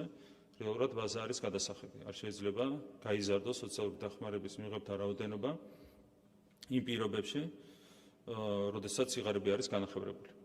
ჩვენ ერთგვარი პირველადი ანალიზი ჩავატარეთ და გამოვლინდა, რომ მაგალითად მხოლოდ 8% სოციალური დახმარების მიმღებთა შორის არის ისეთი ადამიანი, რომელიც არის შეძლებული. ანუ არათუ სიღარიბეზე უკეთესი მაჩვენებელი აქვს, შეძლებულია ამ 708,000-დან 8% დაახლოებით. ეს არის პირველადი ანალიზი, რომელიც ჩავატარეთ. რა თქმა უნდა, სოციალური შემწეობის მიღებთა ბაზა საჭიროებს გადახედვას, რაც არსებითად არ მოხდარა 2020 წლის შემდეგ. ბუნებრივია, ეს არის მთავრობის ერთ-ერთი პრიორიტეტი და ამოცანა. და რაც შეეხება ნარკოტიკებს, მე ვფიქრობ, რომ ნარკოტიკები ნამდვილად არ არის გასული რამდენიმე თვის მონაცემის გათვალისწინებით ოპოზიციის ძლიერი მხარე. როდესაც აქ ითქვა, რომ ფარულობს თითქოს ხელისუფლება ნარკოტიკებს, არც ერთი ხელისუფლება, რომელიც ფარულობს ნარკოტიკულ დანაშაულს, ციხეში არ უშვებს 2,300 ნარკორეალიზატორს 5 თვის განმავლობაში. 2300 ნარკორეალიზატორი გაუშვით ციხეში 5 თვის განმავლობაში. ეს არის ჩვენი პასუხი მარტო სპეკულაციაზე, რომელიც დღეს ბოდიში 8 თვის განმავლობაში, 8 თვის მაჩვენებელია, რომ არ მოვიტყუოთ, 8 თვის განმავლობაში ციხეში გაუშვით 2300 ნარკორეალიზატორი. ეს არის ძალიან მარტივი პასუხი სპეკულაციაზე და ჩვენ გვაქვს მარტივი ამოცანა, აქ გვინდა გარდამტეხი ცვლილებების მიღწევა. თვითონ დანაშაულთა ბრძოლის კუთხით შედეგები მიღწეულია ამის გარდა. რეალიზატორების დაკავების გარდა. ასევე მინდა შეგახსენოთ, რომ ჩვენ ვებრძოდით სხვა ფორმით, ეგრეთ წოდებული ლეგალური ფორმით ნარკოტიკების რეალიზაციის პრაქტიკასაც და სწორედ ამისათვის აიგრძალა კერძო სუბიექტების მიერ ფსიქოტროპული მედიკამენტების შემოტანა ჩვენს ქვეყანაში და ასევე აიგრძალა კერძო სუბიექტების მიერ ჩანაცვლებითი თერაპიის განხორციელება, რაც რეალურად ეჭვი გვაქვს, რომ გამოიყენებოდა ნარკოტიკების ლეგალური რეალიზაციისთვის. ეს პრაქტიკაც მთლიანად ჩაიკეტა. მე კიდევ ერთხელ არ მინდა ძალიან ბევრი მადლობას გამომივიდეს, მაგრამ არ შემიძლია აქ კიდევ ერთხელ შეგახსენოთ მინისტრს არ გადავუხადო. განსაკუთრებული მადლობა. რომელმაც ნამდვილად გადამჭრელი ზომები მიიღო ნარკოტიკული დანაშაულის წინააღმდეგ. დღევანდელი დღეც ამის დასტურია, მარტო დღეს 97 პირი იქნა დაკავებული, მათგან უდიდესი უმრავლესობა არიან სწორედ ნარკოტიკულ დანაშაულში ჩართული პირები, ნარკორეალიზატორები. მეც მინდა შევერთე დაბადების დღის მილოცვას, ბატონ ლევან ჟორჟოლიას მინდა მილოცვა დაბადების დღე. მთავრობის ადმინისტრაციის ხელმძღვანელს და აქვე ვისარგებლებ შემთხვევით და ერთი რამ მინდა აღვნიშნო. ჩვენ ასევე, როგორც ნარკოტიკების შემთხვევაში, ორგანიზებული დანაშაულის შემთხვევაში, მიგრაციის შემთხვევაში მივიღეთ გადამჭრელი ზომები. გადამჭრელი ზომები მივიღეთ ასევე მართვის სისტემის მოწესრიგების მიმართულებით და კორუფციასთან ბრძოლის მიმართულებით. და ამ ყველაფერში განუზომელი როლი აქვს ლევან ჟორჟოლიას როგორც მთავრობის ადმინისტრაციის ხელმძღვანელს და მას მინდა ამისათვის განსაკუთრებული მადლობა გადავუხადო. და ამ ნოტაზე რომ გავაგრძელოთ, ბატონ ბიძინა ივანიშვილს მინდა მივულოცო დაბადების დღე და 70 წლის იუბილე. როდესაც გარდატეხაზე და გარდამტეხ ცვლილებებზე არის საუბარი, შეუძლებელია არ ვისაუბროთ ბატონ ბიძინა ივანიშვილის გარდამტეხ როლზე ჩვენი ქვეყნის ცხოვრებაში. 2012 წელს მან მთლიანად შეცვალა ჩვენი ქვეყნის განვითარების მიმართულება. თქვენ გახსოვთ რა ვითარება იყო საქართველოში 2012 წლამდე. 2011 წელს ვიდრე ბატონ ბიძინა ივანიშვილი გააკეთებდა თავის განაცხადს პოლიტიკაში შემოსვლასთან დაკავშირებით, იმედიც კი ჰქონდა დაკარგული საღადმოაზროვნე ადამიანებს ჩვენს ქვეყანაში, იმედი იმისა, რომ რაიმე შეიძლებოდა შეცვლილიყო არსებითად ჩვენს ქვეყანაში. ყველას მინდა შეგახსენოთ რა ვითარება იყო 2011-12 წლებში. დემოკრატია ფეხქვეშ გათელილი, სამართლის უზენაესობა, სამართლებრივი სახელმწიფოს იდეა ფეხქვეშ გათელილი, ადამიანის უფლებები ფეხქვეშ გათელილი, ადამიანის ღირსება, საკუთრების უფლება, ბიზნესის თავისუფლება, მედიის თავისუფლება, მედია პლურალიზმი, ყველაფერი იყო ფეხქვეშ გათელილი. და ასეთ პირობებში, რა თქმა უნდა, ნამდვილ თავგანწირვას საჭიროებდა პოლიტიკურ პროცესში შემოსვლა. მით უმეტეს ადამიანისგან, რომელსაც კიდევ ერთხელ ვიტყვი, ძალიან ბევრი რამ ჰქონდა დასაკარგი და შეიძლება ყველაზე მეტი ჰქონდა დასაკარგი. და სწორედ ამ დროს გადადგა მან ეს პრინციპული ნაბიჯი და გარდატეხა შეიტანა ჩვენი ქვეყნის განვითარებაში და ჩვენი ქვეყნის ცხოვრებაში. და მას შემდეგ საქართველოში არის დამკვიდრებული დემოკრატიული სისტემა, სამართლებრივი სახელმწიფოს იდეის რეალიზება გახდა შესაძლებელი, სამართლის უზენაესობა არის უზრუნველყოფილი, ადამიანის უფლებების დაცვა, ღირსების დაცვა, ადამიანის ღირსების დაცვა, საკუთრების უფლება აღდგა როგორც ასეთი ჩვენს ქვეყანაში, ბიზნესი არის თავიდან ბოლომდე თავისუფალი, გვაქვს მედია პლურალიზმი, ყველა მიმართულებით გარდამტეხი ცვლილებები არის, რა თქმა უნდა, ბატონი ბიძინა ივანიშვილის დამსახურება და რაც შეეხება 2022 წლის შემდეგ განვითარებულ მოვლენებს. ზუსტად ისეთივე რისკებთან იყო დაკავშირებული ამ პერიოდში პრინციპული პოზიციის დაკავება, როგორც ეს იყო 2011-12 წლებში. პიროვნული რისკის ფასად შეიძლებოდა მხოლოდ ჩვენი ქვეყნის გადარჩენა იმ სცენარისგან, რომელიც განვითარდა ჩვენს მეგობარ ქვეყანაში, უკრაინაში. და აქაც ბატონმა ბიძინა ივანიშვილმა კიდევ ერთხელ აჩვენა თავდადება, თავგანწირვა სამშობლოსათვის, თავგანწირვა და ეს შეიძლება